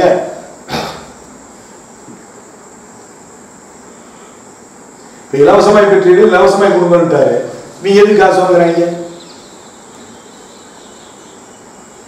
எல்லாமே இலவசம் தான். எல்லாமே இலவசம் தான். வெறும் இலவசமா வாங்கிட்டா இலவசமா கொடுக்கணும். இலவசமா கொடுத்தாலும் வேணாம் பரவாயில்ல. இலவசமா கொடுத்தா இலவசம் கொடுங்கன்னு இருக்குல்ல, இவங்க எதுக்கு கொடுக்குறாங்க? அதான் கொடுக்கறதே இல்லையே. வாங்கிட்டாங்க. உங்களுக்கு கிடைக்கிறது கூட எல்லாமே இலவசம். இலவசம் தானே? அப்படி பார்த்தா எல்லாமே இலவசம். நியாயமான பேச்சு. இலவசமாய் பெற்றீர்கள், இலவசமாய் கொடுங்க. நியாயம் தான். இப்ப வாங்குற காசு கூட இலவசம் தானே? இலவசமா கொடுத்து போயிடும் தானே? அது கொடுக்கறதுக்கு வலிக்குது. அது கொடுக்கறதுக்கு வலிக்குது. அப்ப இவங்க வந்து அப்ப நீங்க கிறிஸ்துவனுடையவன் அல்ல.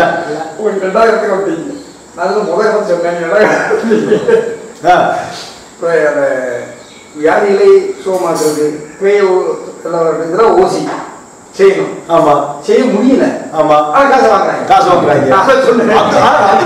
இது பாயிண்ட், இது ஸ்பெஷலான பாயிண்ட்.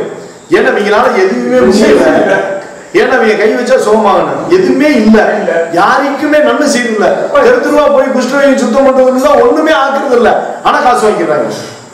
அதாவது இப்ப ஒரு சொல்ற ஜான் பிரதர் சொல்றது வந்து ஒண்ணுமே செய்யாம காசு வாங்கிடுறாங்க. இப்ப இந்த இலவசமாய் பெற்றதை கொடுத்து வாங்கணும், அதான் உண்மை. இப்ப நம்ம சபையில எல்லாரும் வந்திருக்கீங்க, சுகமாகறீங்க, காணிக்கை கொடுக்குறீங்க, அந்த காணிக்கை அடுத்த ஆளுக்கு போயிருக்கு. நல்லா இருக்கா? இலவசமா நீங்க பெற்றிருக்கீங்க. இப்ப எனக்கு இலவசமா கொடுத்தாரு, இலவசமா கொடுக்குறீங்க. அப்படியே நீங்க இலவசமா கொடுக்குற காசு இலவசமா போயிருக்கு. அப்படித்தானே? நம்ம சபையை பொறுத்த வரைக்கும் அது சரியா இருக்கு. என்ன பாண்டிய சொல்றது, இப்ப எனக்கு இலவசமா கொடுத்தாரு, பெற்றேன், இலவசமா உங்களுக்கு கொடுக்குறேன். ஒரு தண்ணி சோறு பண்ணி கொடுக்குறேன், இலவசமா தானே கொடுக்குறேன். நான் எதுவும் அதுல ரெண்டு வாங்கி சாப்பிடல. இல்ல, இப்ப இலவசமா பெற்றதை இலவசமா கொடுக்குறேன், நீங்க இலவசமா கொடுக்கறத இலவசமா கொடுத்துறோம். இப்ப ஏன் அது இல்லை? இப்ப அவனுக்கு மோகன் சிலாசன், சாது, ஆனந்த்பாலு, எல்லா பேருக்கு தினகரன், எல்லா பேருக்கும் இலவசமா தான் வருது. ஏன் இலவசமா கொடுக்க மாட்டேன்ற? அதுக்கு என்ன கணக்கு? இப்ப மனுஷனுக்கு தானே கொடுக்கணும், தரித்திரத்துக்கு தானே கொடுக்கணும். ஆலயம் கட்டல யாருமே காசை வாங்கி, பைபிள்ல வந்து யாருமே காசை வாங்கி ஆலயம் கட்டல, இயேசு கிறிஸ்து வரைக்கும். இப்ப எதுக்கு அப்படி? இப்ப இலவசமாய் பெற்றீர்கள், இலவசமாய் கொடுங்க. கொடுத்தா நம்ம ஆண்டவருடைய பிள்ளை. இலவசமா கூட வாங்கி கொடுத்துருக்கணும்ல. சரி, அடுத்து எந்த பட்டணத்திலாவது இது அடுத்து என்னது? வலிக்காக பையையாவது 2 அங்கிகளையாவது பாதரட்சைகளையாவது தடியையாவது தேடி வைக்க வேண்டாம். வேலையால் தன் ஆகாரத்துக்கு பாத்திரமானா இருக்கிறான். என்ன உனக்கு தேவையை நான் கொடுத்துருவேன், நீ வாட்டு போய் என் வேலையை போய். வலிக்கு பையையாவது தடியையாவது 2 அங்கிகளையாவது எதுவுமே நீ தேடி வைக்க வேண்டாம். நீ நீ நான் என்ன அனுப்பப்பட்டையில உனக்கு எல்லாம் கிடைக்கும்டா, அப்படித்தான். சரி, இப்ப ஒண்ணு அணிவிக்கலாம். என்ன அணிவிக்கலாம்? சாப்பிட்டுக்கலாம். வேலைக்காரன் தன் ஆகாரத்துக்கு பாத்திரம், உனக்கு நான் சாப்பாடு கொடுத்துருவேன். அப்ப சாப்பாட்டுக்கு மட்டும் செலவு பண்ணலாம். ஒரு மனுஷனுக்கு வஸ்திரம் இல்லாத கண்டா வஸ்திரம் கொடு, ஆகாரம் இல்லாதவங்களுக்கு ஆகாரம் கொடு, கொடுத்தாங்க. இப்ப நம்ம சத்தியத்தை சொல்லும் போது ஆகாரம் வஸ்திரமும் கிடைச்சிடும், அது ஆண்டவர் கொடுப்பார். என்ன, அது 2 தானே தேவை, வேறு எதுவுமே தேவையில்லை அவரால் அனுப்பப்பட்டவங்க. இப்ப அதுலயும் பவுல நாயஞ்சார் உழைச்சி சாப்பிட்டாரு. அவரு கூட இருந்தவங்களுக்கும் சாப்பாடு போட்டார். அவர் அப்படிப்பட்ட ஒரு உண்மையான ஊழியர். இப்ப நம்ம அதை பின்பற்றுறோம். பவுலுடைய ஊழியத்தை நம்ம பின்பற்றுறோம். அதாவது உழைச்சி சாப்பிட்டு ஊழியம் பண்றது, எதையுமே தேடி வைக்க வேண்டாம், சொந்தமாக்காதன்ற. அடுத்து என்ன நடக்குது? எந்த பட்டணத்திலாவது கிராமத்திலாவது நீங்கள் பிரவேசிக்கும் போது அதிலே பாத்திரமானவன் யார் என்று விசாரித்து நீங்கள் புறப்படும் அளவும் அவனிடத்தில் தங்கியிருங்க. இப்ப ஒரு கிறிஸ்தவ பாத்திரமானது எப்படி கண்டுபிடிக்கிறது? இப்ப நம்ம போய் சொல்லுவோம், யாதொருவன் என்னிடத்தில் வந்து தாயாவது தகப்பனையாவது சகோதர சகோதரிகளையாவது மனைவியாவது பிள்ளைகளாவது விட்டவனையாவோ, அதுலையும் சொல்றார், மகனையாவது மகளையாவது என்னை பார்க்க நீ நேசித்தால் நீ எனக்கு பாத்திரவான் அல்ல. அப்போ ஒரு வீட்டுக்கு போயிட்டா அந்த வீட்டுல வந்து இந்த சத்தியத்தை சொல்றோம். எப்பா அந்த சத்தியம் எப்படி இருக்கு? நீ பிறர்க்காக வாழணும், பிறர் வாழ ஜெபக்கணும், பிறர் கண்ணீரை துடைக்கணும். மகளையாவது மகனையாவது இயேசு கிறிஸ்துவோட நீ நேசினா நீ பாத்திரவான் அல்ல. ஆனா இங்க சொல்றாரு, பாத்திரவான் யார் என்று விசாரித்து, அதாவது தர்ம நீதி செய்யற மனுஷன் யாருன்னு விசாரிச்சு நீ அந்த இடத்துல போய் தங்குன்றாரு. போற இடமா தங்குறாங்க, வீடை கட்டி உட்காந்துக்கிறாங்கல்ல. இப்ப இவன் போற இடத்த தங்கினாலும் விடுங்க, இவன் வீடை கட்டிக்கிறான். காணிக்கை காசு இதை பாத்திரவான யாருன்னு பார்க்கணும்னா, பாத்திரவான் வந்து எல்லாவற்றையும் விட அவரை நேசிக்கணும், தன்னைத்தான் வெறுக்கணும். என்னை பார்க்கணும், உன் மகளை நேசித்தால் நீ எனக்கு பாத்திரம் அல்ல, உன் மகனை நேசித்தால் நீ எனக்கு பாத்திரம் அல்ல, தனக்கு உண்டானவெல்லாம் வெறுத்து விடாவிட்டால் நீ எனக்கு பாத்திரவான் அல்ல, தன்னைத்தான் வெறுக்காவிட்டால் நீ பாத்திரவான் அல்ல, தன் செல்வை எடுத்துக்கொண்டு என்னை பின்பற்றாவிட்டால் நீ பாத்திரவான் அல்ல. இப்ப இந்த வசனத்தெல்லாம் ஏத்துக்கிட்ட ஆண் வீட்டுல தங்கலாம், அதான் அவங்கதான் பாத்திரவான். ஏன்னா கிறிஸ்தவ வீட்டுக்கு தானே போறேன், கிறிஸ்தவ வீட்டு அந்த வசனத்தை சொன்ன ஆமாங்க இதாங்க உண்மை, அதாவது தனக்காக வாழாம பிறருக்காக வாழ்ற மனுஷன் பாத்திரவான். சுயநலமா வாழாம பிறர் நலனை விரும்புகிற மனுஷன் பாத்திரவான். தன்னைத்தான் வெறுத்து தனக்கு உண்டானவர்களை வெறுத்து விடாவிட்டால் அவனுக்கு ஆண்டவருக்கு பாத்திரமான மனுஷன் இல்லை. அப்போ அவங்க என்ன சொல்றாரு, நீங்கள் புறப்படுவதும் அவனிடத்தில் தங்கிடும். ஒரு வீட்டுக்குள் பிரவேசிக்கும் போது அதை வாழ்த்துங்க. நல்லா இருக்க, அதாவது இப்படி இருக்க அப்படின்னா உபதேசப்படி தேர்ந்தவனா நம்பகேசன் வந்து பழைய வேலையும் புதிய வேலையும் எடுத்துக் கொடுக்கிற வீட்டு எஜமானாகிய மனுஷனுக்கு ஒப்பா இருக்கிறான். நீங்க இந்த வசனத்தின்படி எஜமானாய் வாழ்ந்து தன் வீட்டில் இருக்க பழசு பூசெல்லாம் எடுத்து கொடுக்கிற ஒரு எஜமான வாழ்க என்று வாழ்த்தணும்.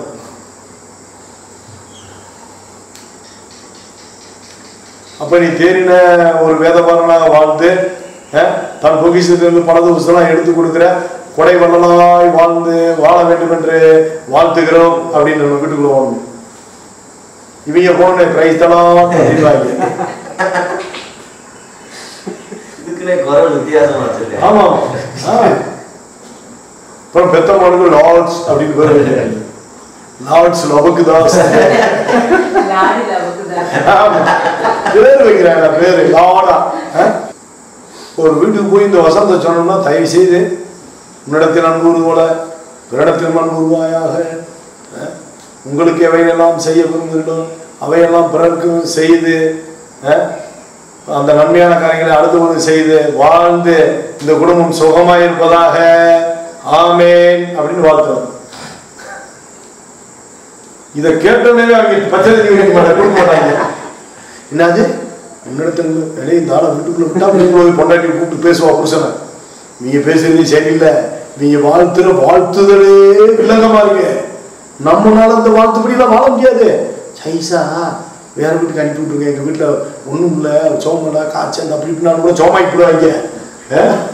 நல்லா இருக்கு அந்த ஒரு மாசம் ஒரு வீட்டுக்கு ஊருக்கு போறோம் அப்படின்னு சொல்லிட்டு இந்த இப்ப நைட்டு கிளம்ப போறோம்னு சொல்லி வெளியேற்றி விட்டுருங்கன்றுவான் பொம்பளை. ஏன்னா வரும்போது என்ன சொல்றான், உன்னிடத்தில் அன்பு போல பிறனிடத்தில் அன்பு உருவாயாக, உங்களுக்கு எவையெல்லாம் செய்ய விரும்புகிறீர்களோ அதை பிறருக்கும் செய்வீர்களாக என்ற வசனத்தை கை கொண்டு வாழக்கூடிய குடும்பமாக இந்த குடும்பம் இருப்பதாக வாழ்த்துகிறோம் அப்படின்னு என்ன சொல்லி முடிஞ்சு. இந்த ரெண்டு வசனத்துல அடுத்த நிமிஷம் இருக்க மாட்டாங்க, வீட்டுக்கு போய் குச்சி குச்சின்னு பேசுவாங்க. பேசிட்டு நாங்க ஒரு மாசம் ஆகும் வர்றதுக்குன்னு சொல்லி வீட்டை விட்டு அனுப்பி விட்டுருவாங்க. அம்மா நாங்க இப்படி ஆண்டவருடைய நாமத்தை கொண்டு வச்சிருக்கோம், அதுவும் பரலோகராஜ்யம் சமீபித்திருக்கிறது என்று சொல்லுகிறோம். சொல்லுகிறதும் அல்லாமல் இப்படி இருக்கிறபடினால் பரலோகராஜ்யத்துக்கு அடுத்து உபதேசிக்கிறேன் தேறின வேதவாரன் எவனோ அவனை போல நீங்க வாழணும். அதனால தேறின வேதவாரன் எவனோ தன் பொக்கிஷத்திலிருந்து தான் சொந்த சம்பாத்தியத்திலிருந்து பல சுகுதுசனா எடுத்து கொடுக்கிற வீட்டு எஜமானாய் இருக்கிறான், அதுபோல நீங்களும் வாழ்ந்து சுகமாயிருப்பதாக என்று வாழ்த்துகிறோம்னு பல சுகுதுசனம். இந்த வாசனத்தை இப்படி வாழ விட்டாலும் தூசி திட்டு போடான்ட்டார். சரி, அடுத்து என்ன ஆகுது, ஒரு வீட்டுக்குள் பிரவேசிக்கும் போது வாழ்த்துங்க, அது சொல்லி காட்டி எப்படி வாழ்த்தணும்ட்டு. அந்த வீடு பாத்திரமா இருந்தால் நீங்கள் கூறின உங்கள் சமாதானம் அவர்கள் பேர் வரக்கணவது, அபாத்திரமா இருந்தால் நீங்கள் கூறின சமாதானம் உங்களிடத்திற்கு திரும்பணும். பாத்திரமான இருந்தா நம்ம சமாதானத்துக்கு அவங்க பங்குல எஜமான் தேர்ந்த வேதவாரம் நம்ம சொல்றோம். உன்னிடத்தில் அன்பு போல உன்னிடத்தில் அன்பு தீர்க்க தரிசனமும் எல்லாமே என்னது அதுலதான் அடங்கியிருக்கு. எப்படி நம்ம கூறின சமாதானம் எப்படி தங்கு, வீட்டுல ஆத்ம சமாதானம் எப்படி தங்கும், பரலோகராஜ்ய சமீபமா இருக்கு, பரிசுத்த ஆவியானவருடைய நடத்தல் எப்படி அந்த வீட்டுல தங்கு, ஒன்னும் ஆகாது. அதாவது இப்ப இயேசு கிறிஸ்து என்ன சொல்றாருன்னா, அதாவது எப்படி சொல்றாரு, நம்ம ஏன் இந்த சமாதானத்தை சொல்லணும்னு அவர் சொல்றாரு, பூமியிலே சமாதானத்தை அனுப்ப வந்தேன் என்று எண்ணிக்கொள்ளாதீர்கள். இயேசு கிறிஸ்து தெளிவா சொல்றாரு, பூமியிலே சமாதானத்தை அனுப்ப வந்தேன் என்று எண்ணிக்கொள்ளாதீர்கள். சமாதானத்தை அல்ல, பட்டயத்தை அனுப்ப வந்தேன். அதனால அப்ப உண்மையான சமாதானம் என்னன்னா, பூமியிலே உங்களுக்கு பொக்கிஷங்களை சேர்த்து வைக்க வேண்டாம் என்ற வார்த்தையின்படி இனி இந்த குடும்பத்தார் பூமியிலே சேர்த்து வைக்காமல் தன்னுடைய சொத்தை வித்து பரலோகத்திலே சேர்த்து வைப்பார்களாக. இந்த வார்த்தையுடைய இந்த குடும்பத்தை வாழ்த்துகிறோம், வணங்குகிறோம். அவங்களோட என்ன செய்வாங்க, வீட்டுக்குள்ள போயிடுவாங்க, புருஷனுக்கு முன்னாடி குச்சி குச்சி குச்சி குச்சி குச்சி குச்சி குச்சின்னு போச்சாங்க. ஆமா, குச்சி குச்சி குச்சி குச்சி குச்சி குச்சின்னு ஒரு குதிரை போய் ட்ரெயின் ஏறிடுவாங்க. சொல்றாங்க நாங்கள் ரயில் டிக்கெட்லாம் புக் பண்ணிட்டு அதை கிளம்பிட்டு இருக்கேன். இந்த டைம்ல வர்றது முதலே கூட்டிட்டு முதலே கூட்டிட்டு போயிருப்பான். உனக்கு உண்டான வேலையில் பிச்சை விடு, உனக்கு உண்டான உள்ள வேலையும் விட்டு பிச்சை விடு. அப்பொழுது பரலோகத்தில் உனக்கு பொக்கிஷம் உண்டாயிருக்கு.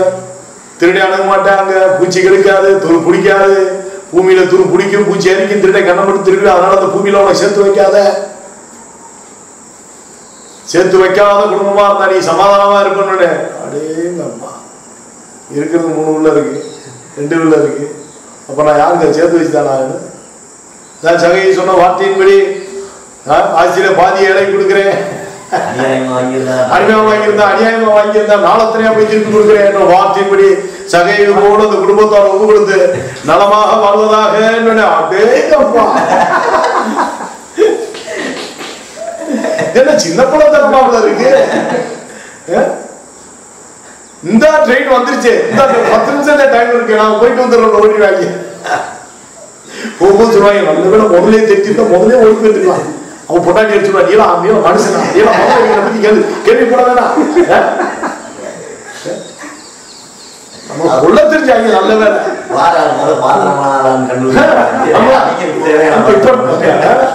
அவங்களுக்கு நம்ம பாத்திரமானாலான்னு அவங்க பாக்குறேன், நம்மளுக்கு பாத்திரமானாலும் நம்ம பாக்குறாங்க. மொத்தத்துல 2 தெரியும். அது ஒருத்தர் நம்ம நினைக்கிறோம் அவன் நல்ல வேலை வாழ்த்து சொல்லணும்னா நீ ஒரு வீட்டுக்கு நிம்மதியா போய் தங்க முடியாது. அப்ப அந்த வாழ்த்து பாட்டை ரெகுலரா பாக்கணும் வீட்டுக்கு. அது சொல்லுவான், இந்த நீதியின் பசி ஆகுள்ளவர்கள் பாக்கியவான்கள், பரலோகராஜ்யம் அவர்களுடையது.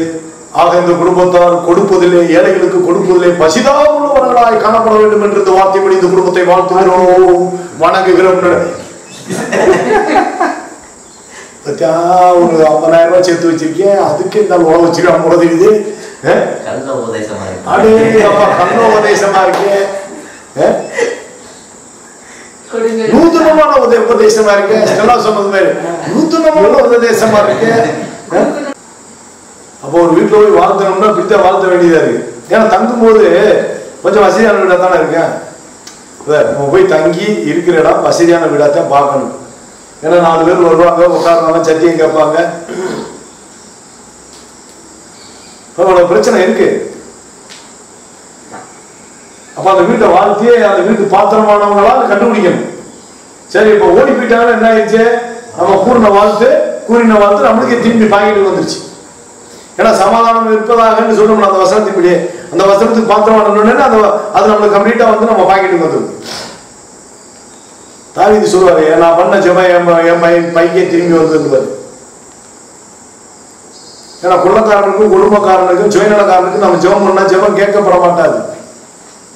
அதே எசேக்கியேல் 14 சொல்றாருல, தங்கள் முகத்துக்கு எதிராக வைத்துக் கொண்டிருக்கிற இடரல்களை வைத்துக் கொண்டிருக்கிற கெட்ட சுபாவங்களை வைத்துக் கொண்டிருக்கிற எவனாயினும் என்னிடத்தில் வந்தா என்னிடத்தில் கேட்க தகுமா.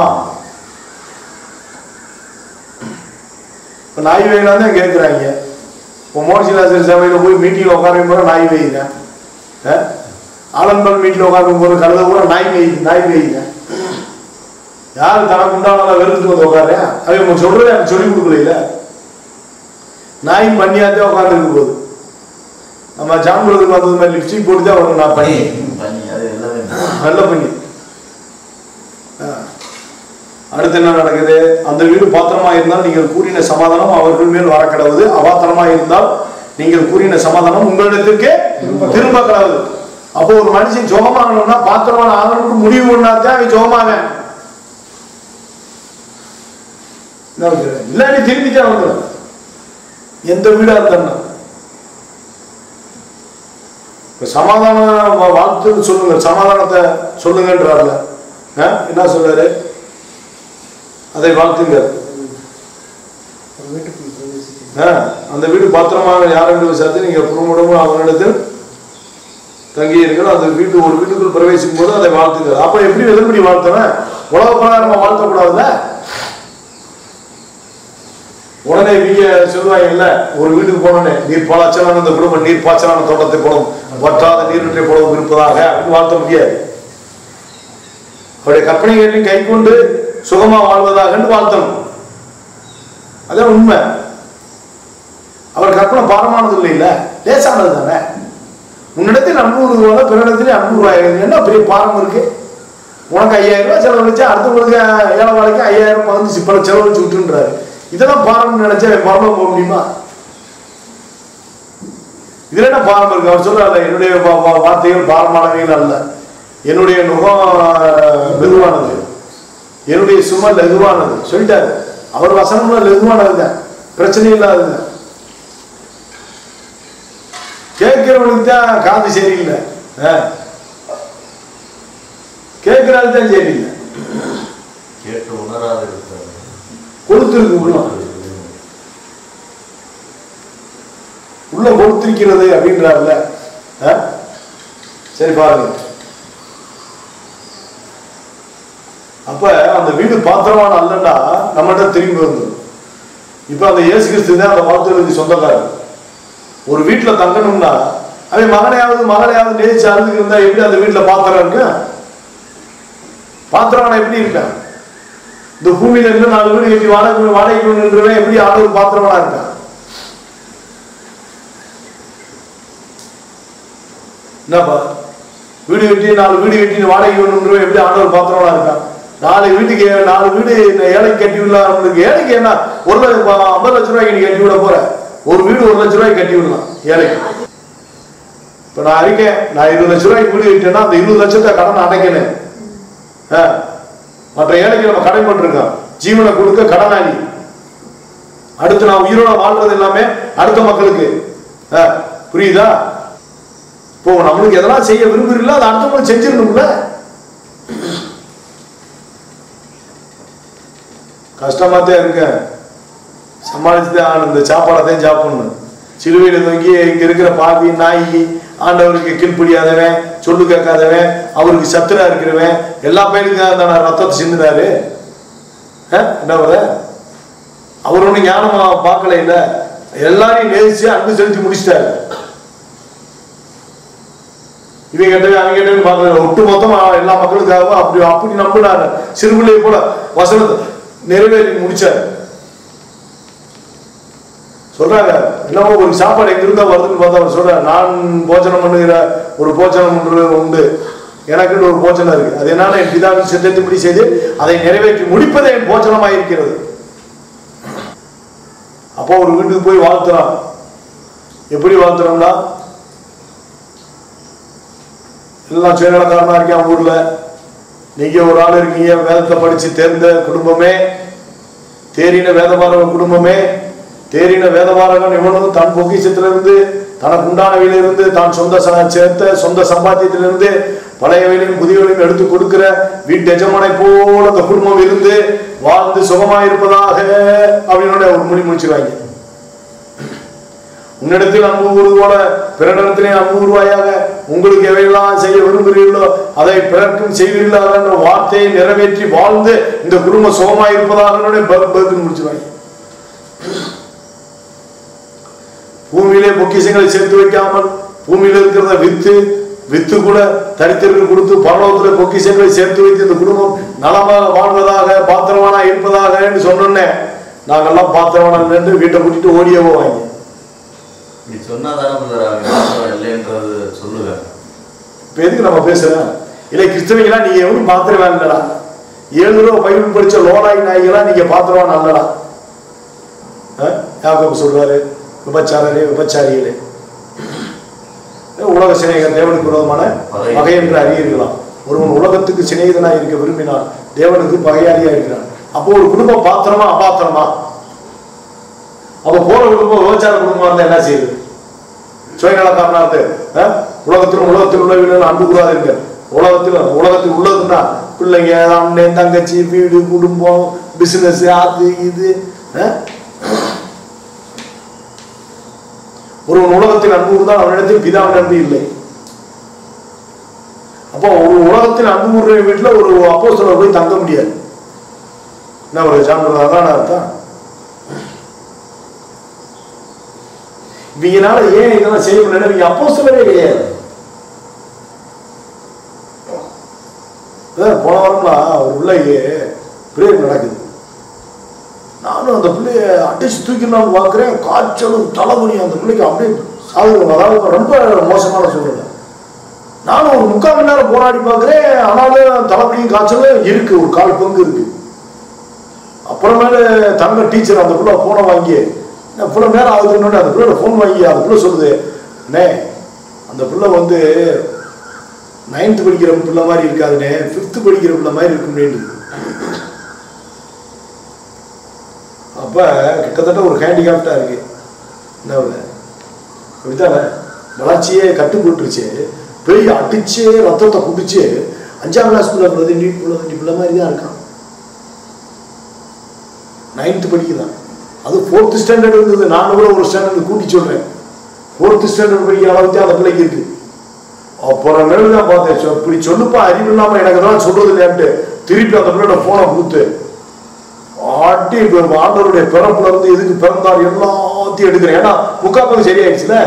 1/4 பங்கு அடிச்சு அவர் இப்படிதான்ப்பா, பிதானா யாரு, குமாரன் யாரு, பிதா எப்படி நம்ம மேல அன்பு கொடுத்தாரு, ஒரே மகனை நம்மளுக்காக பலியா கொடுத்தாரு, அந்த ஒத்தமான கல்யாணம் முடிக்காம புள்ள குட்டியெல்லாம் பெத்துக்கிறாம தன்னையே என்ன பரிசுத்த பலியா நம்மளுக்கு கொடுத்தாரு அப்படின்னு நான் கேட்டு முடிச்சுட்டு இந்த சுவிசேஷத்தை முடிச்சதுல கப்புன்னு சோகமாயிடுச்சு. ஒத்த வழி. சின்ன பிள்ளைங்க நல்ல வளர்ச்சி உள்ள பிள்ளைகளா இருந்தா சீக்கிரம் சோகமாயிடும். அந்த வளர்ச்சி தரப்பட்டு இருக்கிற பிள்ளைகளா இருந்தா இப்ப நம்ம போன்ல தானே பிரேயர் எடுக்கிறோம், தெரியாதுல்ல. இப்போ சொல்லியிருக்கேன் வர்ற பிள்ளை எப்படி இருக்க என்ன. இப்பெல்லாம் ஒரு பிள்ளை ஹாஸ்டல்லாம் அந்த பிள்ளைக்கு சுச்சிதான் ஒரு பிள்ளை இருக்கு. அந்த பிள்ளைங்கெல்லாம் ரொம்ப லீனான பிள்ளைகளும் இப்ப நல்லா ஆகிட்டு இருக்கு. இப்ப தாய் தப்பனால முடியாது, வளர்க்க முடியாது. நம்ம கிறிஸ்துவின் நாமத்துல என்ன செய்யறோம், நம்ம அந்த சாப பாவத்தை அவர் தாங்குறாரு. ஏன்னா அந்த பிள்ளைய வளர்ச்சி இல்லாம அந்த சபிக்கப்பட்டுருது. அந்த சாப பாவத்தெல்லாம் இவர் தாங்கி என்ன செய்யறாரு, வளர்த்துக்கிறாரு. சில பேருக்கு ஒரே அடியில சோகமாகும். இயேசுவின் நாமத்தில் அந்த காய்ச்சல் கொடுக்குற சாத்தானே அப்பா சாத்தானே சட்டுன்னு சரியாயிடும். சில பிள்ளைங்க அந்த சொன்ன 2 பாயிண்ட்ல புரிஞ்சுக்கிறீங்க. சில பிள்ளைங்க புரியாத பிள்ளைகளுக்கு அதை புரிய வைக்கணும். விசுவாசத்தை சொல்லி கொடுக்கணும், பாத்திரமா மாத்தணும். இதுல சொல்லப்படுதுல அந்த அவங்களுக்கு சுவிசேஷத்தை சொல்லி பாத்திரமான ஆக்கிட்டோடனே ஆக்கி சுகமாக்குறாங்க. அதான் சத்தியம். நம்ம எல்லாருக்கும் தெரியும், கேட்கிறவங்களுக்கு தெரியணும்ல. உதயவே சின்ன தவறுனாலும் அந்த பிள்ளைய அப்படியே ஒடுக்கிடுவாங்க. என்னப்பா அதெல்லாம் சாபம். அதாவது அதெல்லாம் கட்டு. நம்ம பாட்டேன் பூட்டேன் தாத்தேன் தாய் தகப்பேன் பண்ற அந்த அநியாயம் பூரா அப்படியே நம்மளுடைய ஜெனரேஷனை வந்து அடிக்கும். அப்ப அந்த ஜெபம் பண்ணி தண்ணி குடிக்க குடிக்க என்ன ஆகும்னா அந்த உள்ள ஒரு மிருகம் இருக்கும் நம்மளை ஒடுக்குறது. அந்த மிருகத்தை அடிக்கணும். அடிச்சு அவைய ஒடுக்கிட்டு என்ன செய்வான், அப்புறம் அந்த உடம்பு இது மாறும். இந்த தண்ணி ஜெபம் நீ குடிக்க குடிக்க அவங்க இருக்கும் அது பயங்கரமான மாற்றத்தை உண்டாது. ஒருத்தவங்க வந்து தண்ணி வாங்கி குடிச்சான். குடிச்சோடனே அவன் கண்ணு வந்துருச்சு வச்சு உள்ள ஒரு மிருகம் துட்டிக்குதான். ஜெபம் பண்ணோடனே அந்த மிருகம் அப்படியே பட துட்டிக்குதான். அப்படி வாங்கி அவன் சோமானதுல இன்னைக்கு இல்ல சபையில சொல்றேன். அந்த தண்ணி நீங்க ஜெபம் பண்ணி கொடுக்கல இவ்வளவு பெரிய காரியம் நடக்குதுன்றேன். ஆனா அந்த தண்ணி கூட நான் ஜெபம் பண்ணி கொடுக்கறதுக்கு நான் பரதேசியா வாழ்க்கை முடியும். பூமியில நிலையானது எனக்கு எதுவுமே செய்யக்கூடாது, நிலையானதுன்றது எனக்கு இருக்கக்கூடாது. இது கூட எனக்கு சொந்த வீடு கிடையாது, வாடகை வீடு தானே. ஒரு சொந்த வீடு தான் கட்டுறோம்னு வச்சுக்கோங்க. ரத்த வலி எவ்வளவு இருக்கு இல்லைங்களா? ஊழியக்காரனுக்கு இப்ப நம்ம நினைச்சாதான் செய்ய முடியாது. அற்புதம் நம்ம நினைச்சோம் இல்ல. இப்ப நினைச்ச இப்ப போன் பண்ணா எல்லாரும் போன் பண்றாங்க, சரியாயிட்டே ஆகுது. ஒரு 40-35 வயசு 30 வயசுக்கு மேல 35-40 நாளும் என்ன பண்றீங்க, அவங்க ஒழுங்கா சத்தியத்துல வந்து உட்காந்துதான் சுகமாகும். உடனே ஆகும். இன்னைக்கு ஒரு உள்ள பேச்சு எனக்கு தொந்தரவு தான் இல்லை, கருப்பு உருவத்தையே பார்த்துருச்சு சொல்லிட்டேன். அது உங்க கையில இருக்கு, சத்தியத்தை ஓடியாந்து கேட்கணும். அது அவங்க விருப்பம். சத்தியம் வாஞ்சியில தான் அடுத்த கட்டம் வரும். இப்ப ஒரு வீடு பாத்திரமா அபாத்திரமா? ஊழியக்காரன் அனுப்பப்பட்ட வேண்டாம், வியாதிகளோட சுத்தமாக்கணும், பிசாசை துரத்தணும், குஷ்டரோகியை சுத்தம் பண்ணணும், மரித்தோரை எழுப்பணும். சித்தம் இருந்தா ஒன்று ரெண்டு போகும், ஏதோ ஒன்று ரெண்டு, ஒவ்வொருத்தர் வாழ்க்கையும் ஒன்று ரெண்டு ஏதோ நடக்கும், அவ்வளவுதான். அதுக்கு மேல இருக்கிற எல்லாம் நாயெல்லாம் சோமாக்கிட்டு விட முடியாது, நாயும் பண்ணி. அது ஆண்டவர் பாத்திரமான ஆளா இருந்தா சித்தா இருந்தா நம்ம என்ன ஜெபம் பண்ணும்போது அவங்க உயிரோடு இருப்பாங்க.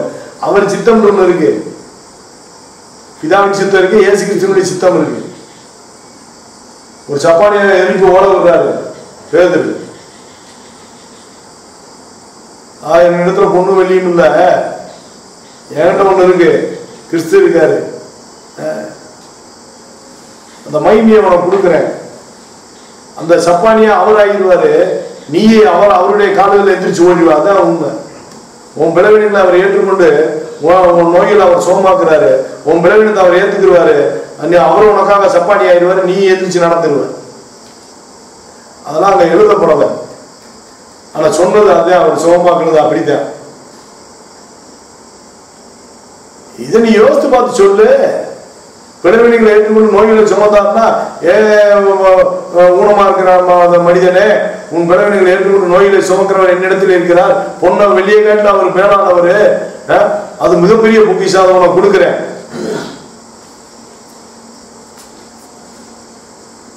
சாதாரணமாக விடக்கூடாது மனுஷன்.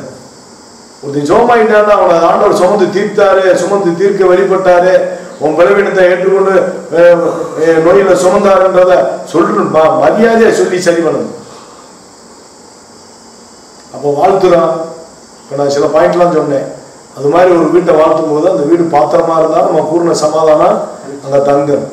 ஏன்னா மாம்சத்துக்குரிய சமாதானத்தை கொடுக்க இயேசு கிறிஸ்து பூமிக்கு வரல, ஆத்ம சமாதானத்தை கொடுக்கவே இயேசு கிறிஸ்து பூமிக்கு வந்தார். இன்னொன்று பரலோக ராஜ்யம் சமீபமா இருக்கு, பரலோக ராஜ்யத்துக்கு எப்படி போறோன்றதை குறிச்சு மட்டும்தான் பேசணும். பேசினாத்தான் வியாதியை சுகமாக்க முடியும், மருத்துவரை எடுக்க முடியும், குஷ்டரோகியை சுத்தம் பண்ண முடியும், அடுத்து பிசாசை துரத்த முடியும். இலவசமாய் பெற்றதை இலவசமாய் கொடுக்கணும். இது ஊழிய பாதை. இன்னொன்று தேர்ந்த வேதமானவனும் தன் பொக்கிஷத்திலிருந்து பழையவையிலும் புதியவையிலும் எடுத்து கொடுக்கிற வீட்டு எஜமானாகிய மனுஷன். அது பாத்திரமானா இருக்க வேண்டிய குடும்பம். ஒரு குடும்பம் எப்படி பாத்திரமானா இருக்கணும்?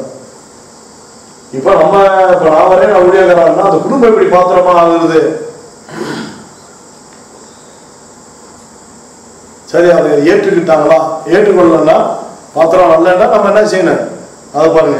எவனாயிரம் உங்களை ஏற்றுக்கொள்ளாமலும் உங்கள் வார்த்தைகளையும் கேளாமலும் போனால் அந்த வீட்டையாவது பட்டணத்தையாவது விட்டு புறப்படும் போது உங்கள் கால்களில் படிந்திய தூசியை உதறி போடுங்கள்.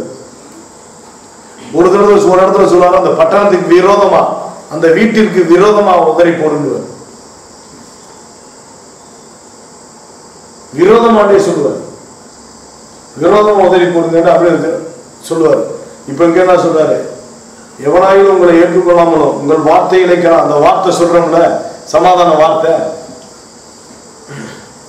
இப்ப தெரியுதா? அதாவது ஒரு வீட்டுல போனா அந்த வீட்டை வாழ்த்துங்கன்னா எப்படி சமாதானம் சொல்லி வாழ்த்துன்னு இருக்குல்ல. நீ கீழாம மேலாக வாழாகாம தலையாம குழந்தை இல்லையானவரோட குழந்தை, இதெல்லாம் தேவையே கிடையாது. வீட்டுல என்ன திருமணம் முடியாம இருக்கா, திருமணம் முடியல குடுகுடுப்புக்காரனா, இன்னும் வீட்டுல இன்னும் திருமணம் தான் நீ நடக்கலையா, கிடுகிடு சீக்கிரம், அது சீக்கிரமா நடக்கும் போது கிடுகிடு இருந்தா அது சமாதானம் கிடையாது. ஆத்மா செத்து கிடக்கு ஒரு மனுஷனுக்கு, அதுக்குரிய வார்த்தையை சொல்லணும். இப்ப தேரின வேதவாரன் தன் பொக்கிஷத்திலிருந்து பழசு புதுசு கொடுக்கிறவனே தேரின வேதவாரன். தான் சம்பாத்தியத்துல இருந்து 4 பேருக்கு கொடுக்குற மனுஷன் தேரின மனுஷன், பாசானவன். அடுத்து அந்த வீட்டையாவது ஏதாவது ஏற்றுக்கொள்ளாமலும் உங்கள் வார்த்தையை கிளம்பணுமானால் அந்த வீட்டையாவது அந்த பட்டணத்தையாவது விட்டு புறப்படும் போது உங்கள் கால்களில் படுத்த தூசியை உதறி போடுங்கள். நியாயத்திற்கு நாளிலே அந்த பட்டணத்திற்கு நேரிடுவதை பார்க்கணும் சோதம் கோமோரா நாட்டிற்கு நேரிடுவது லகுவாயிருக்கும் என்று உங்களுக்கு மெய்யாகவே சொல்லிடும். சோதம் கோமோரா பட்டணத்துக்கு கூட தண்டனை. ஏன்னா அந்த வார்த்தையின்படி கேட்காதவே முரட்டு 2 கட்டாவே. சோதம் கோமோரா 2 கட்டான காட்டுல சோதங்குமார நாட்டில இருந்து ஆண்புணர்ச்சி காட்டின காரணம் காட்டின பேடிகளை காட்டின இவங்க தான் வரப்புண்டுவீங்க. ஏன்னா சோதங்குமார நாட்டிற்கே தண்டனை கம்மி. அப்போ இவங்க எப்பேற்பட்ட சத்தியத்தை உதற வேண்டும் பாருங்க. ஆம்பளையா இருந்தாலும் பொம்பளையா இருந்தாலும் வரப்புண்டுவீங்க. அப்படித்தானே சொல்றேன். சோதங்குமார உண்மையான ஆண்புணர்ச்சிக்காரீங்க. அந்த சோதங்குமாரவங்க நேரிடுவதை பார்க்கல. இது இந்த இப்ப நம்ம இந்த வசனத்தை தலைநகருக்கு நேர கெடுதியை பார்க்கணும். சோதங்குமாராவுக்கு தண்டனை கம்மி. அப்ப நம்ம இன்னைக்கு வாழ்ற எவ்வளவு மோசக்காரன். ஏன்னா கடவுளை வந்தாருப்பா, குமாரனே வந்தாரு. கடவுளே மனித அவதாரம் எடுத்து நம்ம பாடுகிறதுக்காக அந்த பாடு விட்டாரு. சும்மா இனிமேல்லாம் மரியாதையா திருந்திட்டாரு. ஏன்னா நம்ம சொன்ன வார்த்தையில ஏத்துக்கிறது இல்லை, வார்த்தையை ஏத்துக்கிறது இல்லை. பாடி போவாங்க வீட்டுக்கு பிறந்தார் பிறந்தார். எத்தனை நம்ம பிச்சை எடுக்கிறாங்க. நீங்க உன் பாவ சாபத்தெல்லாம் தாங்குறவர் பிறந்துட்டாரு. உன் சாபத்துல இருந்து உன் பாவத்துக்கெல்லாம் அவர் அடிக்கப்பட்டாரு. அதனால இவர் சொன்ன வார்த்தை எப்படி நீ நடந்தாகணும். பூமியில சேர்த்து வைக்காதன்றாரு. என்ன சொல்ற? பூமியில சேர்த்து வைக்காம வாழ்ந்து சுகமா இருக்கு. இந்த வசனத்தை ஏற்றுக்கொள்ளாதவே நாசமா போயிடுவாங்கப்பா. தூசி தட்டிட்டார். இந்த வீட்டையாவது பட்டணத்தையாவது புறப்படும் போது அந்த விரோதமாய் இன்னொரு இடத்துல இப்படி தான் சொல்லுவாங்க, விரோதமாக தூசியை தட்டி விடு. ஆக நியாயத்திற்கு நாளிலே அந்த பட்டணத்துக்கு நேரிடுவதை பார்க்கலும் சோதோமமான நாட்டிற்கு நேரிடுவது லெகுவாய் இருக்கும்னா லேசான தண்டனை சோதோமமான பட்டணத்துக்கு. அவங்க எல்லாம் இப்போ ஓடி சேர்க்கிறாங்க, பெரிய சோழக்காரங்க, அருகுறுப்பானவங்க, அவங்களுக்கே தண்டனை கம்மியே. இன்னைக்கு ஏன்னா அந்த குமாரனுடைய கோல் சகல விருட்சங்களையும் அலட்சியம் பண்ற கோல், அசட்டை ஒண்ணு. சோதோமகுமார நாட்டுக்காரன் பயங்கரமான பாக்கி. இப்போ அன்னைக்கு அவங்க அறியாம பாவம் செஞ்சாங்க. இன்னைக்கு இந்த அவயம் கிறிஸ்துவனுடைய அவயம். இந்த அவயத்தை உலகம்ன்ற வேசியோடு வேசித்தனம் பண்ணி வேசியின் அவயங்களாக்கலாமா? ஏன்னா அந்த உலகமே வேசி. அதான் சொல்றாரு, பொருளாதார உபச்சார சந்ததியா, அடையாளம் தேர்ற சந்ததி. இது வேணும் அது வேணும், இதை செய்யப்பா, அதை கொடுங்க, இப்படி கொடுங்க. சரி, ஆடுகளை ஓநாய்களுக்குள்ளே அனுப்புவது போல இதோ நான் உங்களை அனுப்புகிறேன். ஆகையால் சர்ப்பங்களைப் போல வினா உள்ளவர்களும் புறாக்களைப் போல கவனற்றவர்களுமாய் இருங்கள். சீசரை பார்த்து சொல்றாங்க.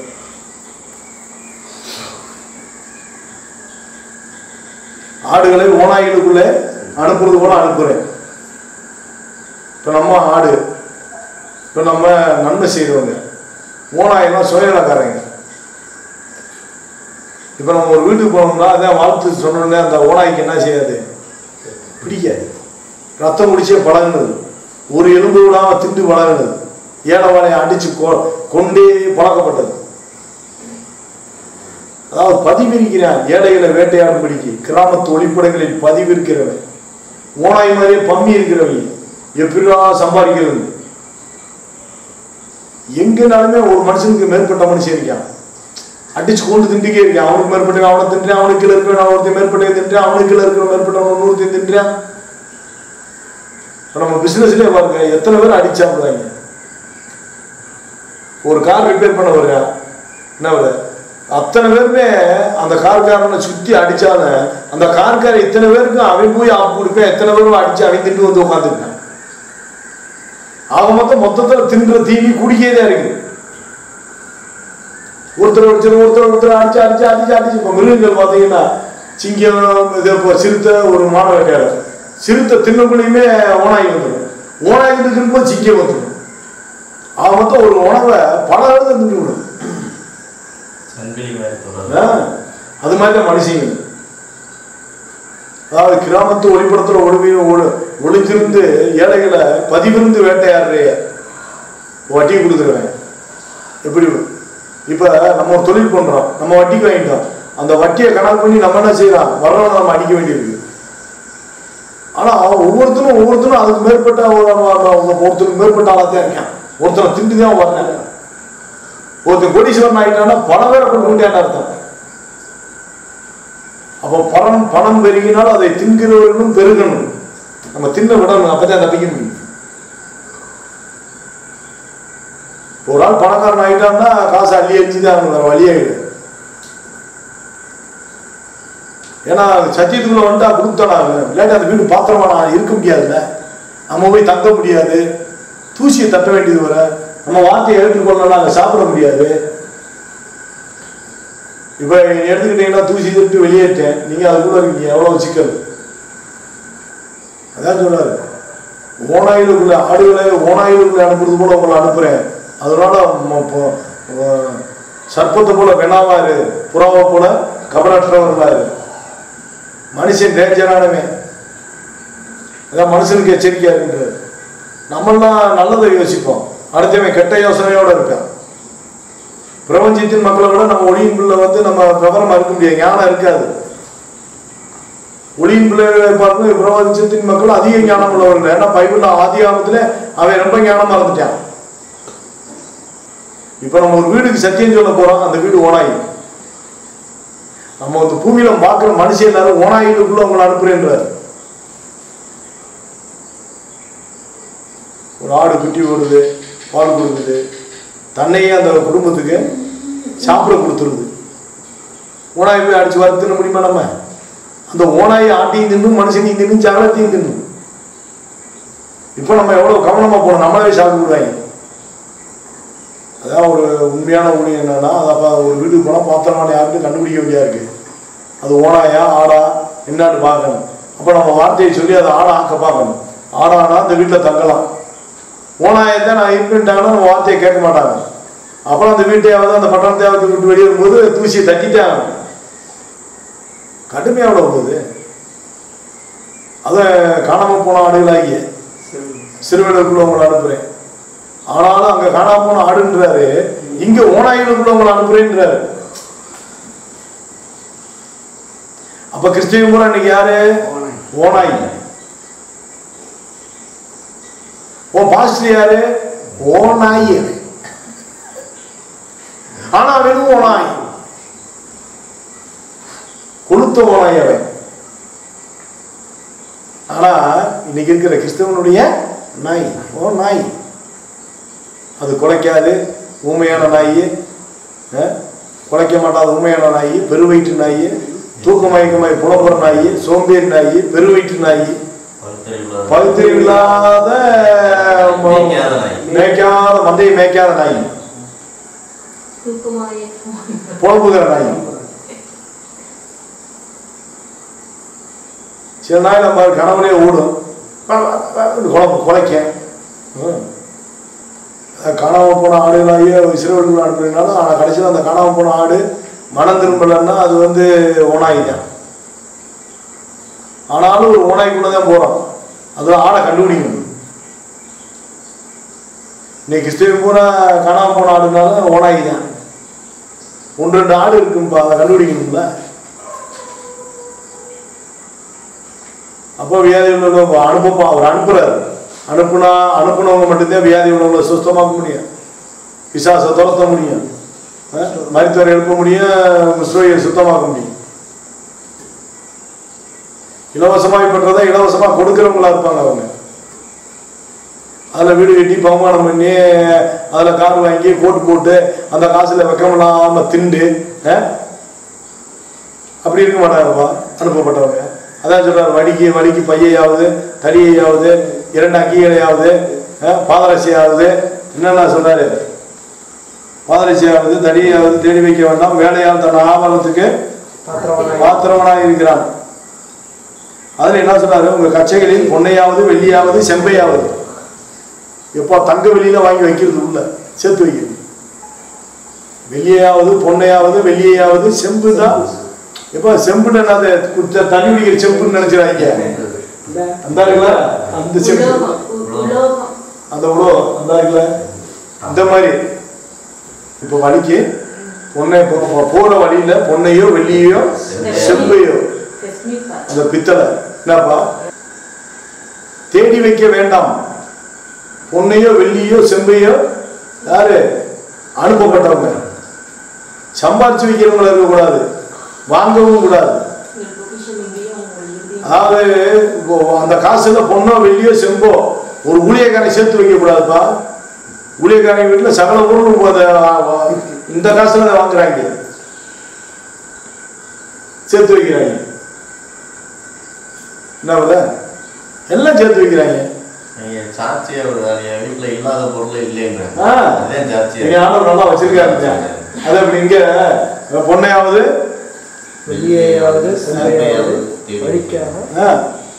அத உங்கள் கச்சைகளில் எப்படி உங்கள் கச்சைகளில் அப்படின்னா உங்க சட்டை ட்ரெஸ் உங்க இடத்துல இந்த பொருள்லாம் சேர்த்து வைக்காது.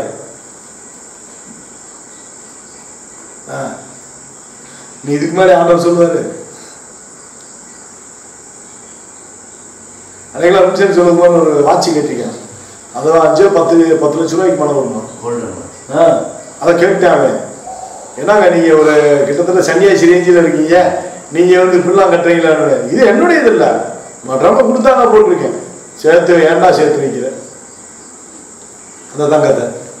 வித்து ஏழை கொடுத்துட வேண்டியதா? கொடுத்துடணும்ல.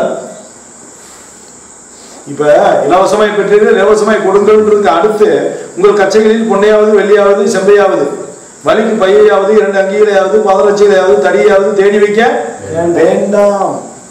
வேலையான் ஆகாரத்துக்கு பாத்திரம் கஞ்சி போதும் இருக்கணும். அது அப்போஸ்தலன். வேலையான் தன் ஆகாரத்துக்கு பாத்திரம் நீ சாப்பாட்டுக்கு உனக்கு எல்லாம் செய்வேன், அவ்வளவுதான். தேடி சேமிச்சு வைக்க கூடாது. புள்ளியோ வெள்ளியோ பொண்ணோ செம்பு பித்தளை இந்த மாதிரி விலை உயர்ந்ததெல்லாம் சேர்த்து வைக்க கூடாது கச்சையில. அதாவது உனக்குண்டு இப்ப அனுப்பப்பட்டாலும் அப்படி இருக்க கூடாது. சுயநலக்காரனா இருக்கக்கூடாது. போதும் என்று இருக்க கடவுள். அப்படி பாயிண்ட் கொடுங்க. உண்ணும் உடுக்கும் உண்டாயிருந்தால் அது போதும் என்று இருக்க கடவுள். அவ்வளவுதான்ப்பா. உடுக்கவும் உண்டாயிருந்தால் அது போதும் என்று இருக்க கடவுள். நாம் ஒன்றும் கொண்டு வந்ததும் இல்லை, இங்கிருந்து ஒன்றும் கொண்டு போக போவதும் இல்லை என்பது நிச்சயம். இங்க பிறக்கும்போது நாம் ஒன்றும் கொண்டு வந்ததும் இல்லை, நாம் மரித்த பின்பு இங்கிருந்து ஒன்றை கொண்டு போவதும் இல்லை என்பது நிச்சயம். உண்ணும் ஒடுக்கவும் உண்டாயிருந்தால் போதும் என்று இருக்க கடவும் போதும் என்கிற மனதுடனே கூடிய தேவ பக்திய மிகுந்த ஆதாயம். ஸ்டெடியா சொல்லிட்டார். ஏன்னா இலவசமாய் பெற்று இலவசமாய் கொடுக்கிறவனா இருக்கு. அதான் பவுல் சொல்றாரு 20 அப்போஸ்தலர் 20 என்ன சொன்னாரு எடுங்க. இப்படி பிரயாசப்பட்டு பலவீனரை தாங்கவும் வாங்குகிறதை பார்க்கிலும் கொடுக்கிறதை பாக்கியம் என்று கர்த்தராகிய இயேசு சொன்ன வார்த்தையும் நினைக்கவும் வேண்டும் என்று எல்லா விதத்திலையும் உங்களுக்கு நான் நடந்து காண்பித்தேன். வாங்குகிறதை பார்க்கணும், கொடுப்பதை பார்க்கணும். அதுதான் இங்க நிரூபிக்கிறார். 33 ஒருவனுடைய வெள்ளியாயிலும் பொன்னையாயிலும் வஸ்திரத்தை ஆயிலும் நான் இச்சிக்கவில்லை. இந்த சொல்ற அந்த 2 வஸ்திரம் சட்டைய இச்சிக்காத பொண்ணு வெள்ளி பொண்ணு தேடி வைக்க வேண்டாம்ன்றாரு. போற வெளில கிடைக்கும் போட்டு போய்க்கு பீரோட வரிசை அடுக்கி வச்சு நான் விட்டு வச்சிருக்கேன்னு பகுமானம் பேசக்கூடாது. ஆமா ஆமா நீ ஏவிட்டாரு என்ன செய்யுது? ஏவுனாரே போட்டாச்சு. அதுல ஒருத்தர் சொல்றேன் ஏவுனவங்க மட்டும் கொடுக்க மற்றவங்க கொடுக்கணும். அவங்க காணிக்க தேவையில்லை. ஏவுனா மட்டும் கொடுக்கணும். எல்லாருக்கும் ஏவுனாருன்னு சொல்லுவேன். சொல்றாங்கல்ல தேவையை வேற சொல்றேன். இப்ப தேடி வைக்காதன்ட்டாரு. இப்ப இவங்க ஊரை தேடி வைக்கிறேன். எல்லாமே ஃப்ராடுனாயிங்க. ஏன்னா வியாதிகளோட சுத்தமாக்கு, மருத்துவரை எழுப்பு, குஷ்டரோகிகளை சுத்தம் பண்ணு, பிசாசுகளை துரத்து. இலவசமாய் பெற்றீர்கள் இலவசமாய் கொடுங்க. வியாதிகளோட சுத்தமாக்கு, பிசாசுகளை துரத்துங்கள். இது 2 டைரக்ட் வரான். ஏன்னா வியாதிகளோட சுத்தமாக்குறது ஒரு வரம். இதுல 3 அற்புதங்களை செய்யற சக்தின்னு என்னன்னா மூச்சு பயிற்சியெல்லாம் இருக்கணும். ஆளை மூச்சு பயிற்சி வர வச்சு கொண்டு போறது அற்புதங்களை செய்யற சக்தி, அது வேற. அப்புறம் மருத்துவரை எழுப்புறான். யாராச்சும் சித்தம் இருந்தா ஒருத்தர் எழுப்பலாம். ஆனா சத்தியத்துக்கு புறம்பா இருந்து சுயநலமா வாழ்ற மரித்தவனை பிறர் நலனா வாழ வைக்கிற பிழைக்கிறவனா மாத்தணும். அதாவது மாம்சத்துல ஆத்மாவில மரிச்சிருக்கிற மனுஷனை மாம்சத்துக்கு மரித்து ஆத்மாவுக்கு பிழைக்க வைக்கணும். அப்ப மாம்சத்துக்கு மரிக்கணும், ஆத்மாவுக்கு பிழைக்கணும். மாம்சத்துல வாழ்ந்தா ஆத்மா செத்து போயிடும், ஆத்மாவில வாழ்ந்தா மாம்சம் செத்துடும். மாம்சம் செத்தாத்தே ஆத்மாவில் வாழ முடியும். இப்ப ஆத்மாவில் வாழ ஆரம்பிச்சுட்டாலே மாம்சம் சாக ஆரம்பிச்சிடும். ஆவி மாம்சமும் ஒன்றுக்கு ஒன்று விரோதமா இருக்கு. மாம்சம் ஆவிக்கு விரோதமா பேசும், ஆவி மாம்சத்துக்கு விரோதமா பேசும். இதுல யார் பேச்சை கேட்கிறான்?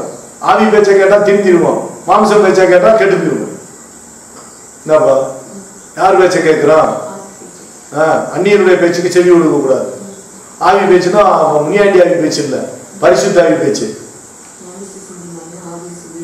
அப்ப ஆவியின் சிந்தைக்கு செவி கொடுக்கணும். அப்ப ஆவியின் சிந்தை என்னது? கிறிஸ்துவின் சிந்தை. அதான் ஆவி யாரு? பரிசுத்த ஆவி யாரு? இயேசு கிறிஸ்து. புரியுதா? கண்டித்துவத்தோட ஆவியானவர். அதனாலதான் சொல்றாரு, ஒரு வீட்டுக்கு போனாங்க, அந்த வீட்டை வாழ்த்துங்க. அந்த வீடு வாழ்த்தும் போது கரெக்டா அந்த வார்த்தையினால வாழ்த்தணும். அப்போ அந்த வார்த்தையை ஏற்றுக்கொண்டானா இல்லையான்னு தெரிஞ்சுக்கணும். அப்ப அந்த வார்த்தை என்ன? கிறிஸ்துவின் வார்த்தையை சொல்லி வாழ்த்தணும். பூமியிலே உங்களுக்கு பொக்கிஷங்களை சேர்க்காமல் இருந்து உள்ளதை வித்து பரலோகத்துல பொக்கிஷத்தை வித்து தரித்திரர்கள் கொடுத்து அதை கொடுத்துட்டீங்கன்னா பரலோகத்துல உங்களுக்கு பொக்கிஷம் சேரும். இதப்படி வாழ்ந்து நலமா இருக்கட்டும் இந்த குடும்பம் அப்படின்னு வாழ்த்துறது. அடுத்து சொல்றாரு, ஆடுகளை ஓநாய்களுக்குள்ளே அனுப்புவது போல இதோ நான் உங்களை அனுப்புகிறேன். அவையால் சர்ப்பங்களை போல வினாவுள்ளவர்களும் புறாக்களை போல கபடற்றவருமா இருங்கள். மனுஷரை குறித்து எச்சரிக்கையாயிருங்கள். அவர்கள் உங்களை ஆலோசனை சங்கங்களுக்கு ஒப்பு கொடுத்து தங்கள் ஜெப ஆலயங்களில் உங்களை வாரினால் அடிப்பார்கள். இன்னைக்கு நம்மளெல்லாம் பேச்சுனாலும் அடிச்சுக்கிருக்காங்க, இன்னும் வாரில் அடிக்கல.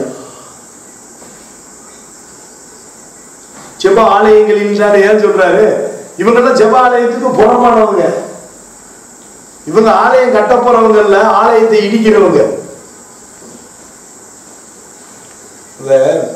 ஏன் தங்கள் ஜெப ஆலயங்களில் சொல்றாரு?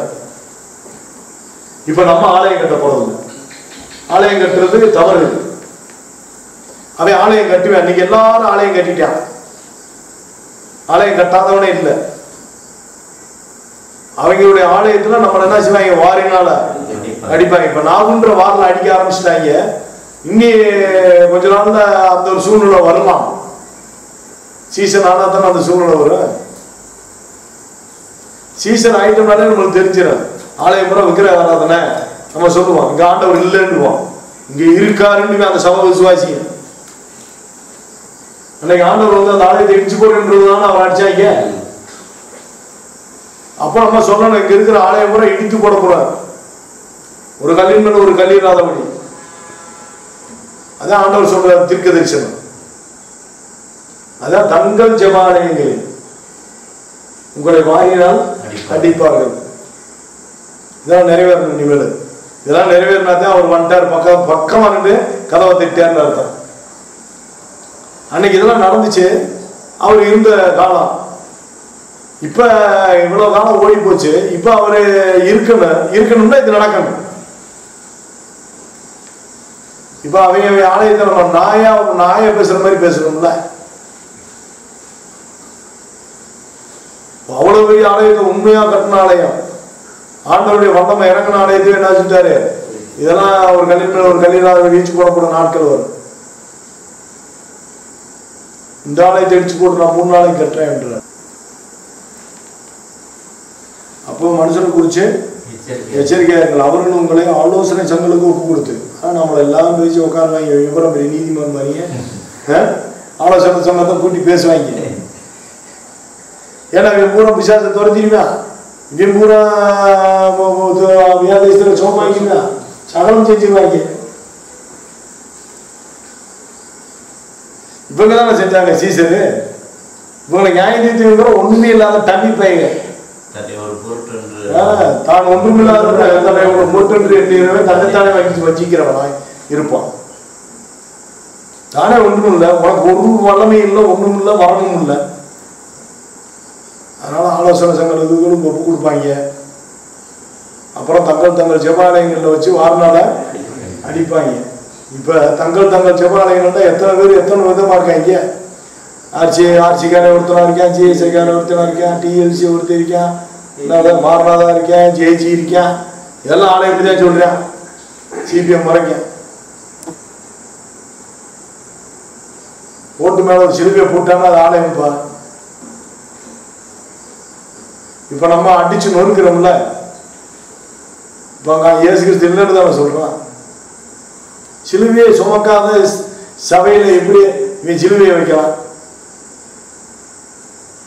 ஒவ்வொரு மனுஷனும் சிலுவையை சுமக்கிறது இல்லை, சிலுவைக்கு பதிலாக சிலுவையை வச்சுக்கிறது. பாறை சிலுவையை சுமக்கிறதுக்கு பதிலாக வெறும் சிலுவையை வச்சு அந்த கட்டணத்தில் செம அந்த சிலுவையை சுமக்க வச்சு ஒரு கட்டணத்தை கட்டிடுவாங்க. ஆமா, சிலுவையை சுமந்துடுறாங்க கழுத்தையே. பொம்பளை தாலியில் சிலுவையை போட்டுக்கிறான், எச்சிக்கிற காக்கா ஓட்டாதவன். தாலியில் சிலுவை ஓடலாம்ல, போட்டு என்ன ஆக போகுது? அவர்களுக்கும் புறஜாதியாருக்கும் சாட்சியாக என் நிமித்தம் அதிபதிகளுக்கு முன்பாகவும் ராஜாக்களுக்கு முன்பாகவும் கொண்டு போகப்படுவீர்கள். அவர்களை உங்களை ஒப்புக் கொடுக்கும் போது நீங்கள் எப்படி பேசுவோம் என்று என்னத்தை பேசுவோம் என்றும் கவலைப்படாதீர்கள்.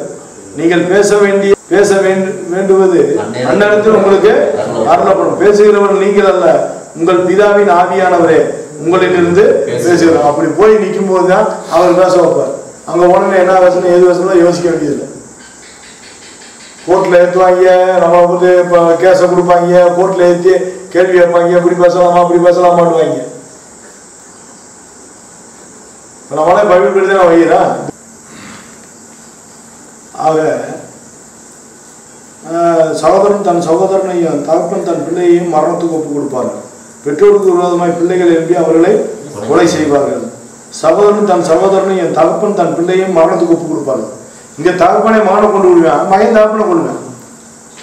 யாரு உண்மையா இருக்காங்களோ பொறுத்திருக்காங்க. இப்போ நம்ம சபையில் அதெல்லாம் தீவிரமா வருது. இன்னும்லாம் கொஞ்சம்லாம் நான் தீவிரம் பண்ணேன்னா அது நடந்தாலும் நடக்கும். இப்பெல்லாம் கொஞ்சம் ஏன் சுலோ பண்றேன், அப்பன் மகனுக்குள்ளே பெரியதாயிருக்கு. அதனால இப்போதைக்கெல்லாம் என்ன செய்யறோம், கொஞ்சம் வேகத்தை குறைச்சித்தே வைக்கிறோம். இன்னும் கொஞ்சம் வளர வேண்டியதுல நிறைய இருக்கு.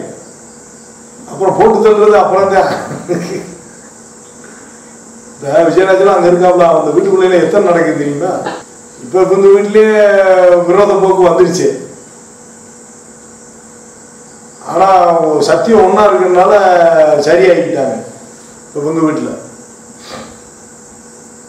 ஒரே சத்தியமாக இருக்கிறதுனால ஒருத்தர் அப்படியே அடங்கிட்டாங்க. ஒரு சத்தியம் இல்லைன்னா ஜெபாலயத்துக்கு போறவே அவே ஒரு டைப்பாக இருக்கான். நம்ம அதெல்லாம் நாசமாக போவீங்கடான்னுவோம். பிரித்து எடுத்துடுவாரு. தூசி தட்டினா அருவருப்பானது. தண்ணி கூட குடிக்க முடியாது. தூசி தட்டிட்டே சொல்றாரு, பச்சை தண்ணி கூட அங்கே வாங்கி குடிக்க முடியாது. ஆக மாட்டாங்க. குடிச்சோம்னா அப்படியே தெரிஞ்சிடும் நம்மளுக்கு. ஏன்னா நம்மளுக்குள்ள இருக்க ஆகியவர் எப்படி என் வீட்டில் திட்டுப்படுத்தலாம்லான்பாரு. என் வசனத்தையே தனிட்டேன், அவங்ககிட்ட போய் நீ எப்படி நீ வாங்கி சாப்பிடலாம், எப்படி அவங்ககிட்ட நீ தண்ணி குடிக்கலாம் அப்படின்னு கேட்பாரு. ஏன்னா ஆண்டவரை ஒதுக்கிட்டாங்க இல்ல, செத்தா இருக்கிறார் அவன் நம்மளுக்காக. அவனுக்காக ரத்தம் சிந்தி அந்த பாடு கொடுத்துருக்காரு. அவருக்கு அந்த கேடு அடைந்தது. நீங்க வந்து விங்க வேலை மனம் போல வாழ இருந்தா பெருமையா பேசினேன், கோவப்படுவேன், எரிச்சல் புரிவேன்.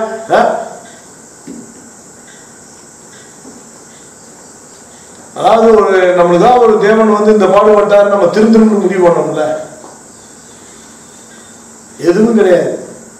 அடி மாட்டடி வேட்டடி வாங்கணும்னு திருந்த மாட்டேன்றியா, அடி சுமாரா வாங்கணும்னு திருந்த மாட்டேன்றியா. இதெல்லாம் நடக்கணும், இதெல்லாம் நடந்திருக்கும். நம்ம சத்தியத்துல இது சாதாரணமா நடக்கும், சாதாரணமா நடக்கும். கொஞ்சம் தீவிரமா ஆயிட்டான் அவ்வளவுதான், விலை போய்க்கே இருக்க வேண்டியதான். அதாவது சகோதரன் தன் சகோதரனையும் தகப்பன் தன் பிள்ளையையும், சகோதரனே தன் சகோதரனை காட்டி கொடுப்பான். இதெல்லாம் நடந்திருக்கு. தகப்பே தன் பிள்ளைய மரணத்துக்கு ஒப்பு கொடுப்பான். என் பேசுகிற வச்சு தாங்க முடியலடா, எங்களுக்கு மரியாதை அந்த ஊருக்குள்ள இல்லை. ராசிவத்தியர் எடுத்துக்கங்க, அதே டிவியில் பேசாத எனக்கு ரொம்ப நிம்மதிட்டு இருக்காங்க. டிவியில் பேசாமல் இருக்கிறது அவ்வளோ நிம்மதி. ஏன்னா கண்டமேனிக்கு வைக்கிறோம்ல, துட்டிக்கிறாங்க. அவங்க லோக்கல்ல இருக்காங்களா, என்ன அப்படி பேசலாம் இப்படி பேசலாம் இப்படி பேசலாமா அப்படி பேசலாமா, ஏன்னா அப்படித்தானே அங்கே போக முடியாது. இவங்களுக்கு மரியாதையை பார்க்க நம்ம இத்தனை வருஷம் கட்டி காத்ததெல்லாம் போகுது. பெற்றோருக்கு விரோதமாய் பிள்ளைகள் எழுப்பி அவர்களை கொலை செய்வார்கள். அதாவது ஒரு தகப்பன் வந்து தான் சொத்தெல்லாம் விற்று ஏழை கொடுக்க போறேன்னா கண்டிப்பா என்ன செய்வாங்க, பிள்ளைகளை எழுப்பி கொலையை பண்ணிவிடுவாங்க. அடிச்சு செத்து போய் ரேகையை கூட வச்சு கொண்டுடுவாங்க.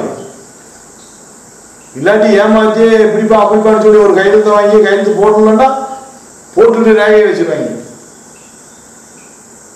இல்லாட்டி கொண்டே விடுவாங்க. இப்ப சொத்தெல்லாம் வித்து நான் பாதி சொத்துல பாதி ஏழை கொடுக்கணும்னு எவன் ஏற்றிக்கிடுவேன், கண்டிப்பா போட்டுருவாங்க. இல்லை இதே இருந்தாலும் சரியில்லை, இருந்தாலும் என்னமோ சொர்க்கம் பரலோகம் முடிக்கிறீங்க, அந்த டிவியில் ஒருத்தர் பேசுறத கேட்டு இருந்தாலும் மாறிக்கிறீங்க, அவனையும் கொண்டுடா இவனையும் கொண்டுடான்றாங்க. இப்போ பொதுவாக பாருங்க, ஒரு ஆள் போய் நான் அப்படி சேவ் பண்ண உனக்கு யார் சொன்னது இல்லை, இது வரைக்கும் உங்கா தானே இருந்தேன், திடீர்னு நான் தர்ம நீந்தி வச்சுக்கணும் உனக்கு யார் சொல்லி கொடுத்தா, அதுதான் கேட்பாங்க. முதல்ல நீ பேச மாட்டேன், உனக்கு எவ்வளோ மனுப்பா ட்ரெயினிங் கொடுத்துருக்கேன் அப்படின்னு செலவு வைக்காங்க. நம்மளே ஒரு ஆள் வந்து கேட்குறாங்கன்னு வச்சுங்க, ஒரு குற்றச்சாட்டு கேட்டால் நம்ம சொல்லுவோம் உனக்கு யார் இதை சொன்னதுன்னு சொல்லுவோம். எல்லாருமே கேட்குற கேள்வி அதுதான்.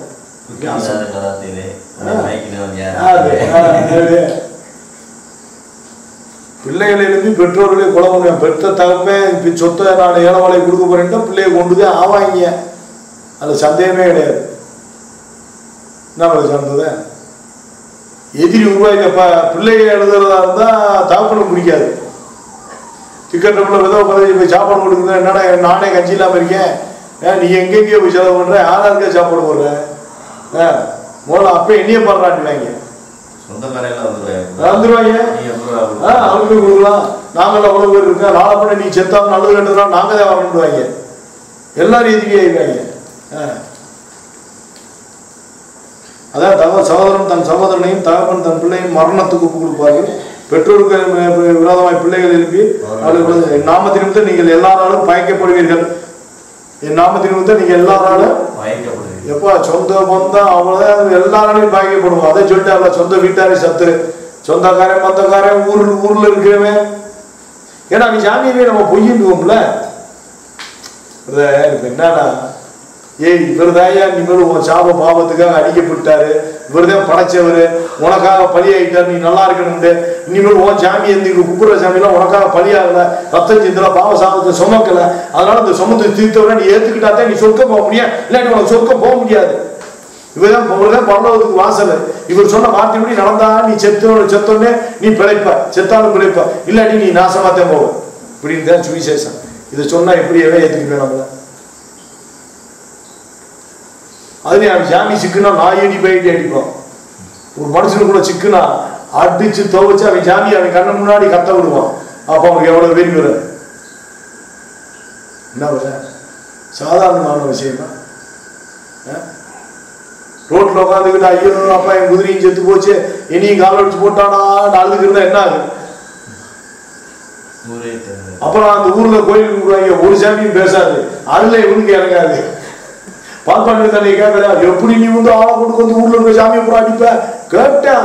பால்பாண்டி எப்படி நீ அடிக்கலாம், ஊர்ல ஒரு சாமி கூட இல்ல, நாங்க எல்லாரும் ஓடி போயிட்டோம், நீ வர உனக்கு சொல்லி உனக்கு வருவாங்கன்னு தெரியும்ல. வந்து சாரட்ல இறங்கி அடிச்சா 4 நாள் அடிச்சிருக்கு. அந்த சாரத்துல வந்து போக சொல்லு அப்படின்னு என்கிட்ட வந்து வாக்குவாதம் பண்ணிக்கிறீங்க. அப்ப இப்ப அது சொல்ல மாட்டானா, ஊர் கூட சொல்லுவாங்கல்ல, இளைய இந்த ஆளு இருந்தாலே ஊர் வழங்காதலாம், நம்ம சாமி ஊரை கதறுதுலாம் அப்படின்னு சொல்லுவேன். கொஞ்ச நாள் இல்ல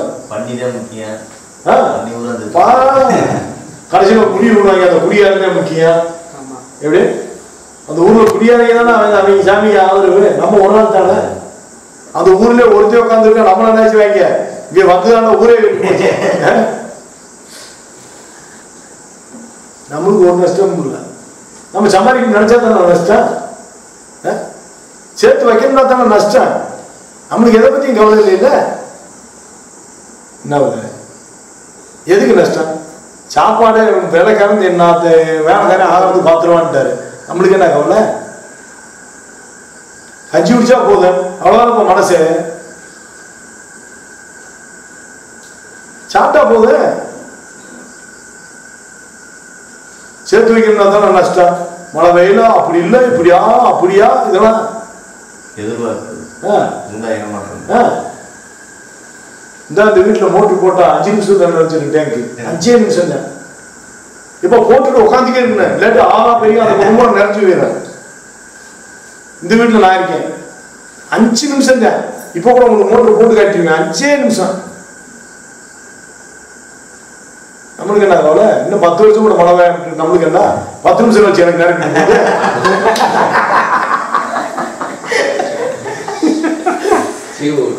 நம்மளுக்கு என்ன கவலை?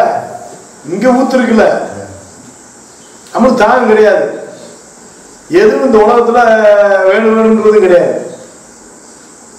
அதாவது தான் ஆண்டவர்கிட்ட கேட்க கூடாது.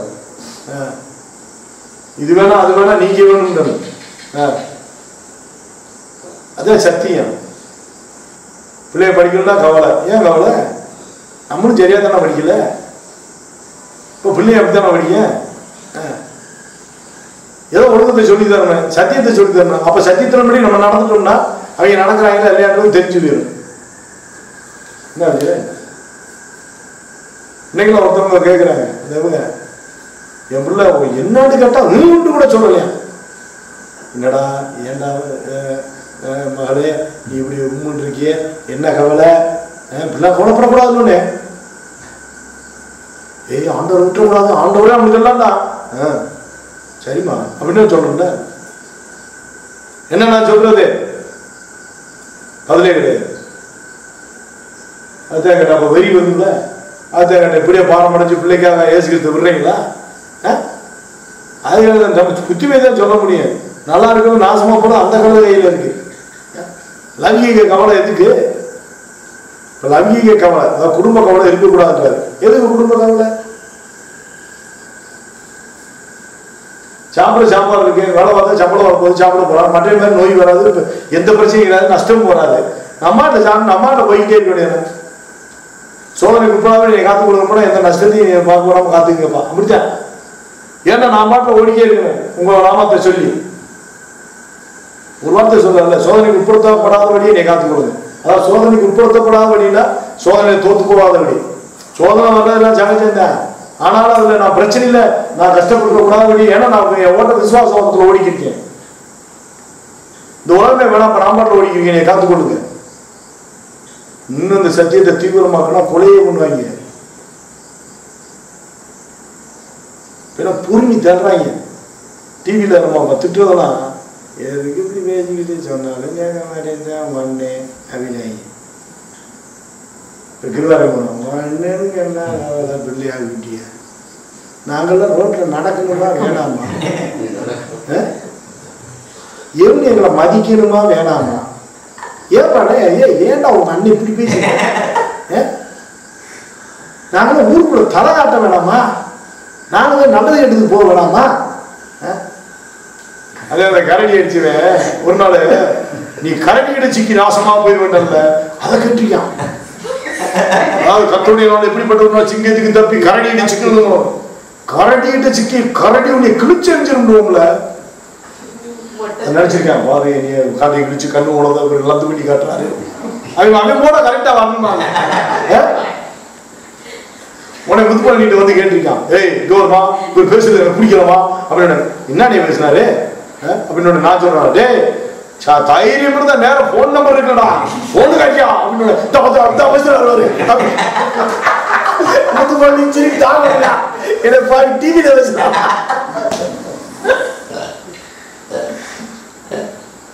அப்படி பொருத்தம் அமையுது. ஒரு நாள் நம்மளும் சேர்ந்து போய் உட்காந்துக்கிட்டு அதுக்குள்ள என்னமா சொன்னேன், நான் சொன்னேன் மரியாதை அப்படின்னு நேரம் பேசுற மாதிரி ஆயிடுச்சு. நம்மளும் சேனல் அந்த இதுலயே கரெக்டா அமைஞ்சு ஒரு நாள் என்ன வச்சு அந்த பொண்ணோட சிரிச்சிருச்சுல தாங்க முடியாம சூப்பர் அப்படி கரெக்டா கேள்வி வந்தது. அப்போ பொன்னையாவது வெள்ளியாவது செம்பையாவது சேர்த்து வைக்க தேடி வைக்க வேண்டாம்ட்டாரு. அப்போ ஊழியக்காரனுக்கு எதுக்கு தேவை? தேவையே இல்லை. அதனால உண்மையான சத்தியத்தை தீவிரமா பேசினா எல்லாமே குலவள்ளி அளவுக்கு போகும். கொலை பண்ணுவாங்க.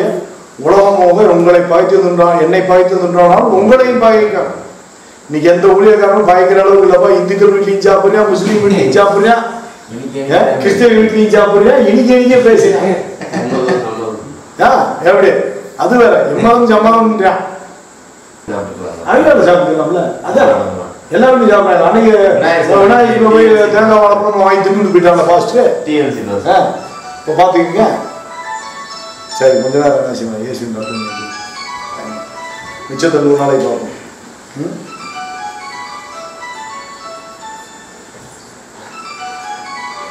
முடிவு பறிந்து நினைத்திருப்பவனே ரட்சிக்கப்படுவான். முடிவு பறிந்து நினைத்திருப்பவனே ரட்சிக்கப்படும்.